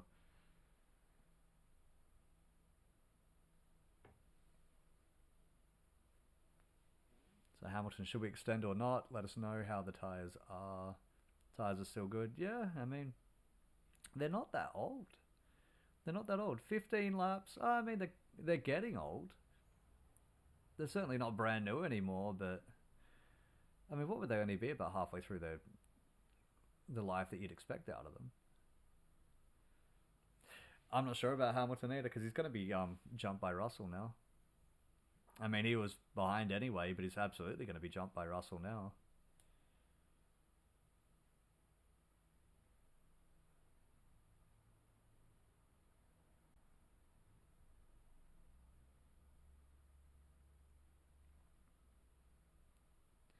So, meanwhile, here we are, lap 39. Verstappen, Perez, Leclerc, Norris, Sainz, Hamilton, Alonso, Piastri, Russell, Tsunoda is your top 10, and then K-Mag, Bottas, Stroll, Hulkenberg, Sargent, Ocon, and Gasly. Both the Alpines are a lap down. Not even Sargent is a lap down. Not Ocon, rather, Alpine, you have a whole lot of fucking work to do. A lot of work to do. Because this form is fucking rubbish.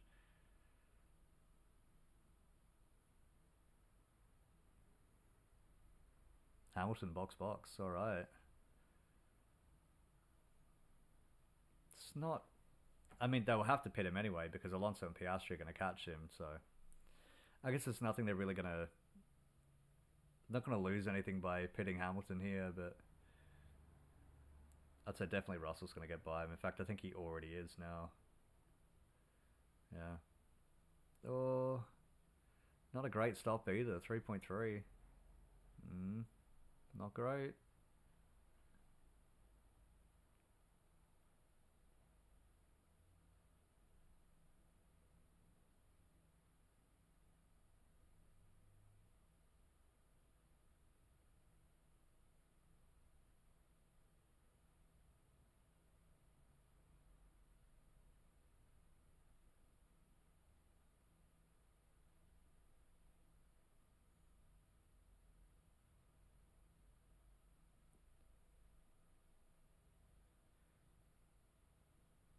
I mean, if Leclerc does finish third, I mean, it's maybe a little bit fitting to see the Bianchi helmet up on the podium.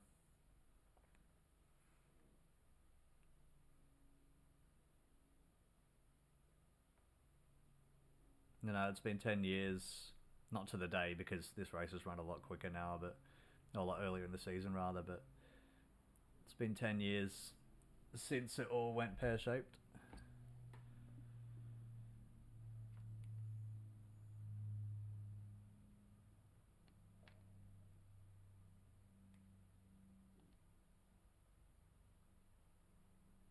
So just scrolling through the grid, it looks like Bottas, Magnussen is your on-track fight here. Everybody else is just kind of keeping pace. Piastri and Alonso as well.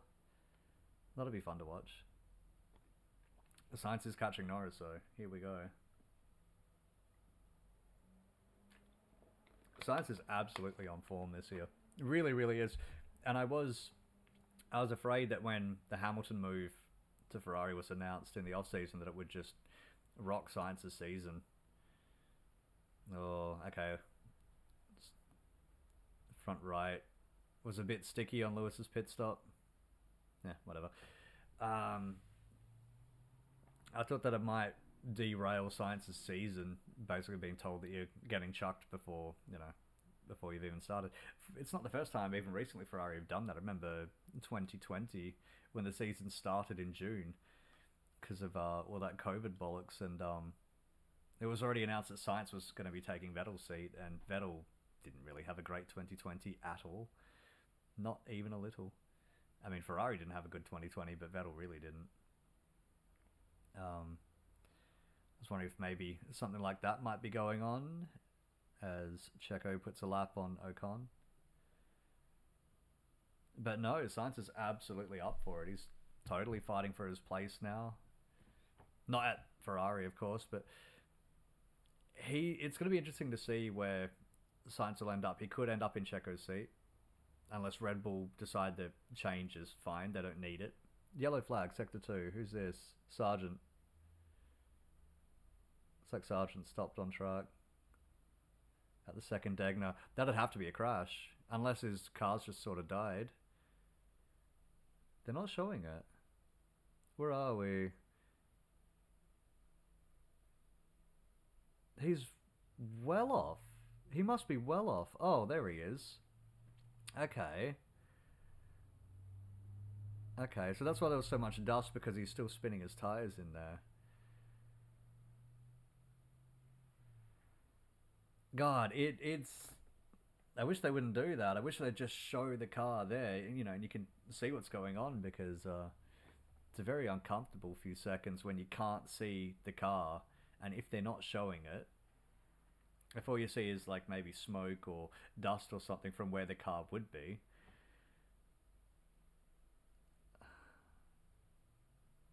So what's happened here? Just too quick.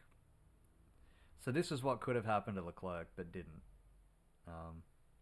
Leclerc managed to catch that moment and sort of ride it out earlier on, whereas Sargent just locked up and went off.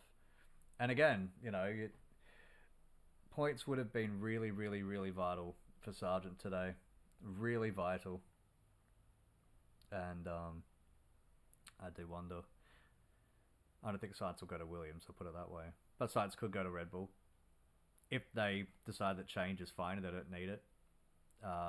McLaren's full. Ferrari, he's leaving. So who else would that leave? Aston Martin could be, unless Alonso wants to stay. And Stroll, you would imagine, is just going to keep going until he finally gets bored of it. So that's nothing. Mercedes, maybe Mercedes, although I get the feeling that they want to put Antonelli in the car. Oh, Norris really, really deep in the hairpin there. Really, really deep. Sainz is right on him now.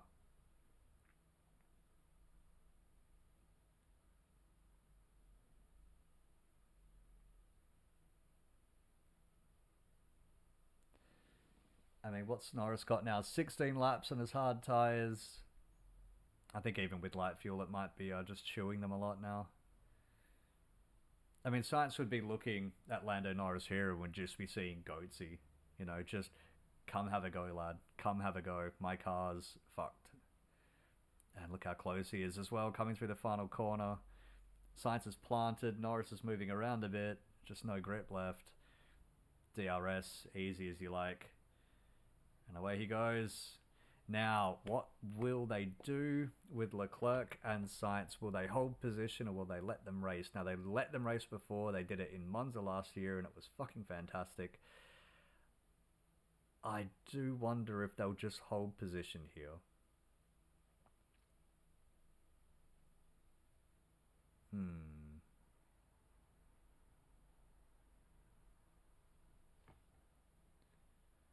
So what's this, an onboard Norris who's just gonna, yeah, just a little lock up into the hairpin, just sends him a little bit wide. Opens the door.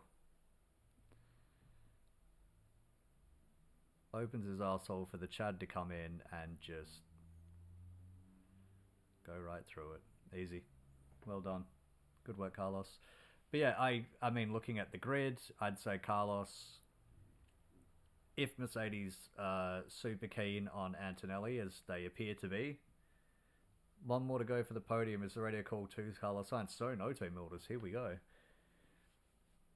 If it's not Mercedes, I'd say Sainz might end up at Sauber next year, which isn't the Dostoevsky-esque fate, I think.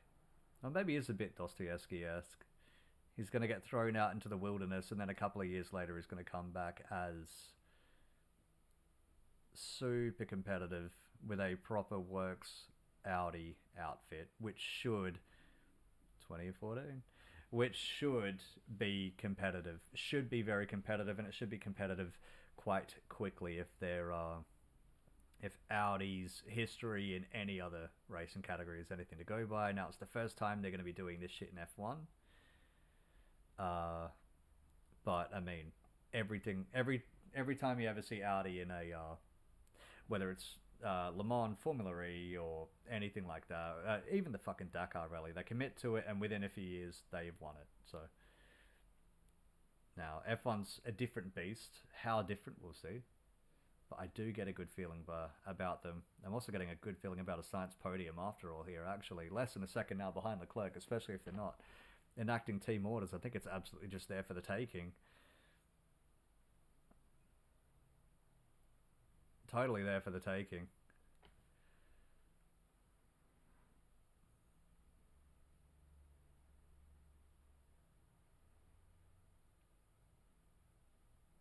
That said, it could be an Audi thing, but that Red Bull seat, assuming Newey stays, assuming the team doesn't just implode, and Ford keep their engineers far away from doing anything to the Red Bull engine, that could be a very, very good seat for Carlos Sainz. Look at how much, it's just like when Sainz was getting past Norris, you can see Leclerc's car just moving around at the exit of the corners, and Sainz sweeps around the outside of turn 1, easy as you like.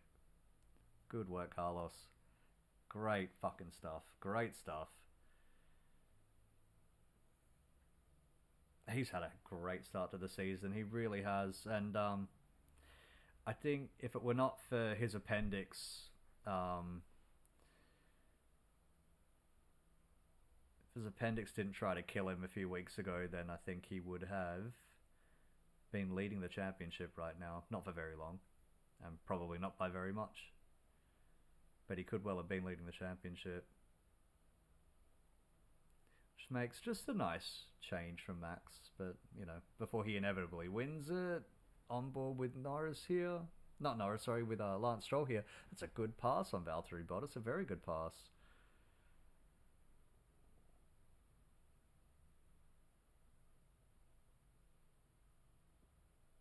Good work, Lance. Kevin Magnussen ahead of Lance now. I get the feeling Tsunoda's nailed on for points here.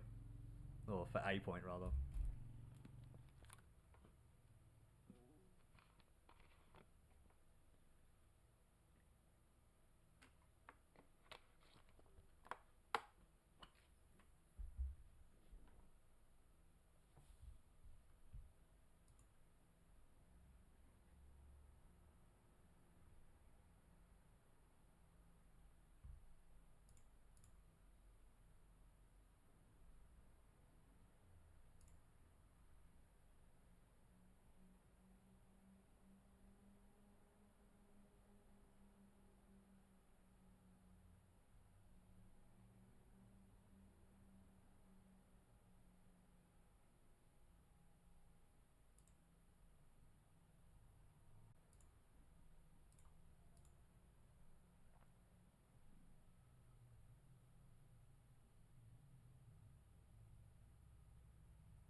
Just a quick replay of Lance Stroll here. So, yeah, he's got so much more grip left in his car than Kevin Magnussen does.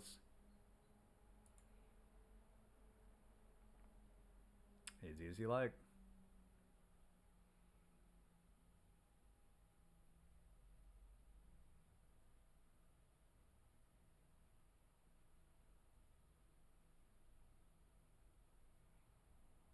Yeah, good move. Good move, Lance. Good move. Well done.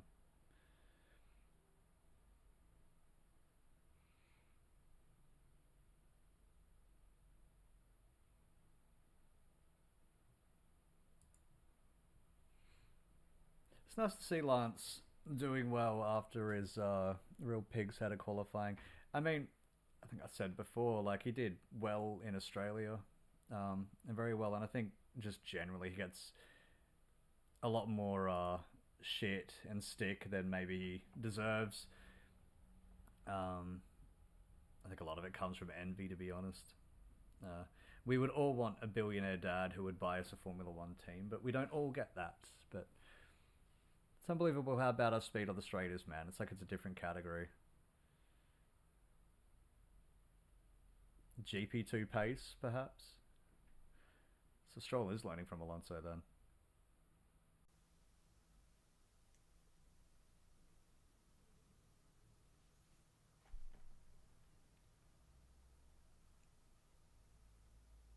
So 5 laps to go. My goodness, it's only 5 laps to go, and it feels like it's been going on for quite a while, because it has been going on for quite a while, actually. So, 5 laps to go. Verstappen leads 11 seconds from Perez, so it's not quite the curb stomping I was expecting, but it's not far off it.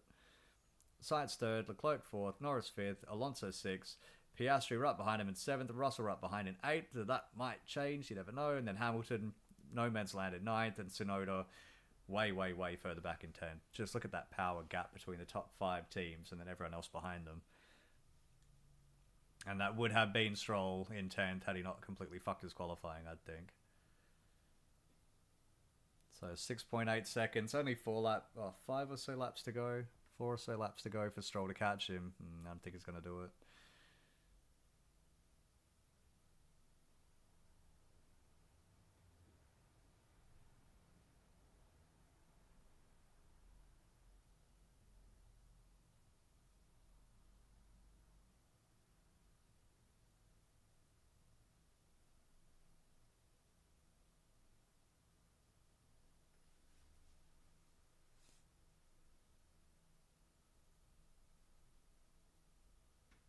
Oh, so replay. Snicker Hulkenberg getting by Kevin Magnussen, squeezing him just a tiny little bit at the end of the straight there. It's a bit equivalent of the just a knock on a football player, isn't it? Just a slight little elbow on the way by. Driver of the day, Charles Leclerc.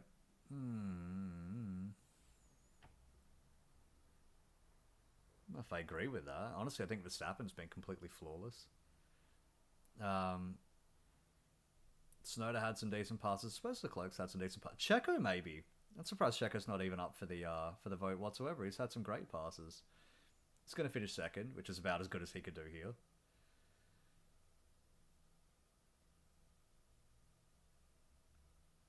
Yeah, I don't know. I don't know about that. Leclerc's definitely not my driver of the day.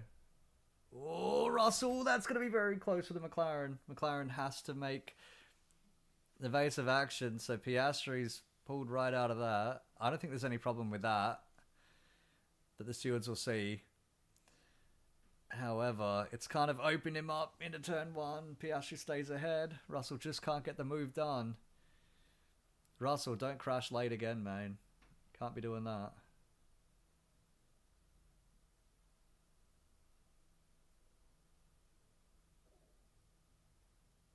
You know, I get the feeling Alonso might have been dragging Piastri along on purpose just to keep the Mercedes behind.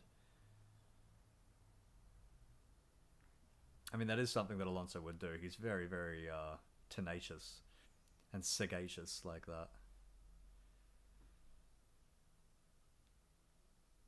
So that's a real That's like a classic Daniel Ricciardo move there from George Russell, with a modern Daniel Ricciardo outcome. Yeah, just a little bit of a touch, little bit of a touch. Oh yeah. Hmm. I mean, stewards have noted it, forcing another driver off the track. I don't. If Russell stays behind him, then and it looks like he's going to spend the entire lap behind him, then I'd say yeah. I mean, kind of nothing. What do you call it? No harm, no foul. Piastri sounding bored as he says that. Didn't give me anywhere to go on the chicane. I had to cut. Well, yeah, kind of. No shit. So Piastri's just trying to get a little bit of a draft off of Gasly there.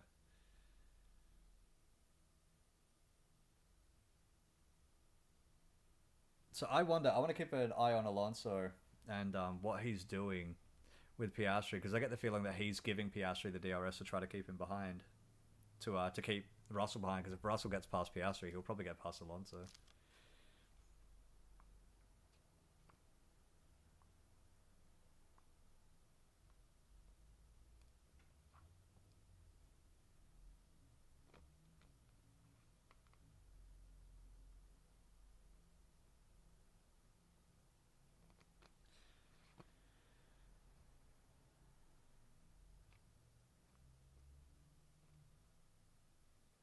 Either way, penultimate lap now. Second last lap. Max is. Where is Max? I think just about to. No, he's just started the second last lap, so we've got a little bit of time left to enjoy the race, which has gone on about 35 minutes longer than it should have because of that first lap calamity. But it's been a pretty enjoyable race, I'd say, so far. A lot of. I mean, the win was never in doubt, but everything else has been fun. The podium was in some doubt. The exact order of the point scores was in some doubt. Poor Norris, got absolutely fucked by McLaren today. Good driving from Alonso today. You can see it here, we go. Look at him, he's backed up and he's letting Piastri just stay behind with the DRS.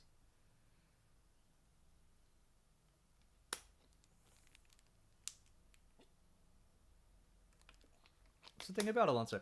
That's why I love the guy. He's been doing this his entire career. He's so fast, but he's so smart. He's always doing something clever. He's always doing something interesting. He's so much fun to watch. And then he talks so much shit as well. He's box office. He's just fantastic. He reminds me like a Mourinho or a Zlatan type who just can talk shit but then back it up on the track as well. He's just phenomenal. I'd love to see what he could do in a Red Bull. I get the feeling he'd be closer than Perez. I don't know if he could beat Verstappen. I don't know if Fernando Alonso could beat Verstappen at Red Bull as it is right now. I think Verstappen's so entrenched in that team and everyone's so 100% behind him, rather. I mean, on that note, I'm not sure who could come into Red Bull and do really any better than Perez. Maybe a couple more wins here or there, maybe, but I mean, that team is Verstappen's, that car is Verstappen's, and he will do whatever he wants with it. I mean, it's almost worth just keeping Perez in the car. I don't think it really matters. Piastri's gone pretty deep into that chicane. George Russell might be able to. I think Piastri will have DRS help this lap, but I don't know if it's going to be enough. Russell's going to get him. He's going to get him. Piastri tries to keep it in as long as he can. Ha ha ha ha. George Russell gets by though. And that all came from locking up into the chicane. Fuck, he was so close. Now Alonso's looking at his mirror, seeing Russell instead of Piastri and going, fuck this, I'm out of here. It's good for Alonso as well because he saved a little bit of tyre. Just a little bit of tyre he saved by backing off to keep Piastri up. As Max Verstappen comes in through the final chicane for the final time of 2024. Little bit of a squiggle, doesn't even fucking matter. At this point, checkered flag, it's all over. Max Verstappen wins. Looks fucking stoked as well. So that's three Japanese Grand Prix wins in a row for Max Verstappen. 3 in a row for Honda. Fantastic. Fantastic. So Verstappen, Perez, Carlos Sainz in third. You legend. Leclerc, Norris, Alonso, Russell, Piastri, unlucky there at the end. And then Hamilton in ninth. Yuki Tsunoda in 10th. So Tsunoda points in his home race. That's great. That again, he's doing very well. I mean, the top 5 teams are so far ahead of everybody else, but you look consistently at who is either finishing or consistently around there, and like around the upper edges of the bottom 10. Tsunoda's doing well. Tsunoda is doing well. Hulkenberg 11th as well, so a good recovery from Hulkenberg. Stroll 12th. Meh. That's a shame. And then you got K-Mag, Bottas, Ocon, Gasly, Logan Sargent, dead last right at the end. And then, what? Zhou Guanyu had his car die on him in the pit stops, and Ricky and Albon had that fuck up at the start. Well, that was fun. That was fun. That was alright. That was a pretty decent race. What are we going to say? I'd say 3.5 stars. 3.5. That sounds pretty alright. It was good. It was fun. I think anything 4-star and above really has to have some sort of like leader jeopardy, but 3.5 is a good score. What is that? 7 out of 10? Not bad. Leclerc waving to the crowd. He's done well there. Driver of the day as well, Charles Leclerc. I don't buy that though. I don't buy that. Yeah. Sorry, that's not for me. To me, that's a whole bunch of Drive to Survive Kumas flooding that vote. It's a bit like when Rio Haryanto was winning Driver of the Day, and it's like, come on. I mean, let's not fuck around here. Red Bull driving in formation through the 130R through turn 15. Back to the pits.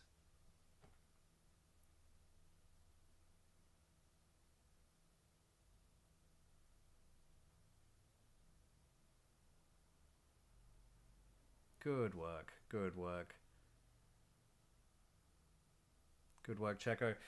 To me, I think Checo might even have been my driver of the day. Nah, maybe Max. It's kind of hard to I mean, you barely see Max anymore in the race because he just sails out and then he just never has any issues. Driver of the day, maybe Max, maybe Checo, maybe Sainz. There were some positive things sort of like through the grid. I think Stroll probably... no, not Stroll pass of the day. That's got to be Checo into the 130Rs.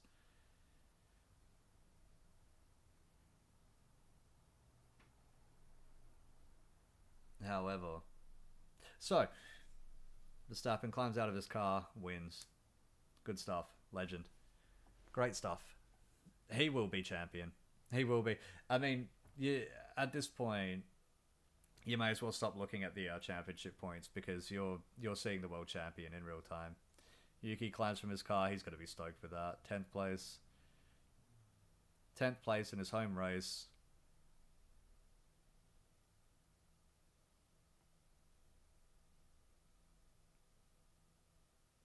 It's a good result. A really good result. Gets a wee cheer from the home fans as well. I like Yuki. I hope that he'll stick around. I really do. I really do. For whatever reason, Red Bull just don't look that keen on him at all. Like, I've never heard him mentioned. And I've said this before, even last year, I've never heard Yuki Tsunoda mentioned as a serious contender for the second Red Bull seat. But it's Carlos Sainz is over there. Slight limp, I think he's got there. Probably still feeling the effects of his appendicitis, and especially a track like this when your organs just shift around like that, it's probably trying to tear his surgical scars apart. And Carlos talking with his cousin.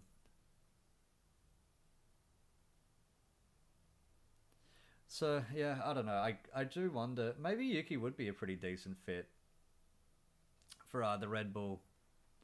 I think he might actually really be a good fit for the Red Bull seat. So I'm not sure. I mean, honestly, you could put anybody in that seat. Max will still win. Either way. Um, as there we go. I mean, that was fun. Yeah, that was fun. 3.5 stars. Any points? Any questions anyone's got? Speak now or forever forget about it. So what have we got? Norris, I think, got completely fucked there in fifth. I think McLaren dropped the ball there. Alonso, decent result in sixth. I think the Mercedes and the McLaren are definitely faster than the Aston Martin, so he's done well there. Piastri, unlucky at the end. It's just one of those, it's only his second year driving in it, so yeah, it is. It's his second year driving, so we'll forgive these sorts of things. You learn along the way. You make these mistakes and you don't make them again, unless you keep making them, in which case probably get out. Hamilton in ninth. A really anonymous day. He's not having a great start to the year. He really isn't. I mean, I've said it before. I think Ferrari ditching Carlos Sainz for Lewis Hamilton is a big mistake, and unless Lewis is world champion in red, I think it's just a mistake. I don't see. I mean, I think they bring different things to the team. I think Lewis would bring maybe an extra confidence and probably an extra just natural speed and things like that to the team, and maybe a little bit of know-how from Mercedes, although you got to wonder where the fuck all that know-how's gone in that team. But I mean, you look at Sainz right here and he's absolutely nailed it today again. I think Ferrari had such a well-balanced, such a strong team. They could have seen the decade out with it and they've just decided not to. Real fucking shame. Mark Webber. Absolute legend. God, it still kills me that Webber was never champion. Really, really, really fucking kills me. I think about Abu Dhabi in 2010 and him just skimming the wall as Seb was romping off to a win, and I just fucking die inside, honestly. Thinking about him crashing in Korea and whatnot. I mean, it was right there for the taking, and fuck, that hurts. That hurts. It's another thing I've learned. When your guy is going for a world championship and he doesn't win it, it doesn't get better with time. It just gets worse. So, yeah. Alright, fuck it. Anyway, we're on to the reviews, and now I'm just talking absolute shit. I think it might be time for the checkered flag on this stream. Thank you very much for joining in, wherever you are. Whoever you are. Wherever you're watching from. If it's late as shit in the morning, or late as shit at night, early in the morning, or whatever it is.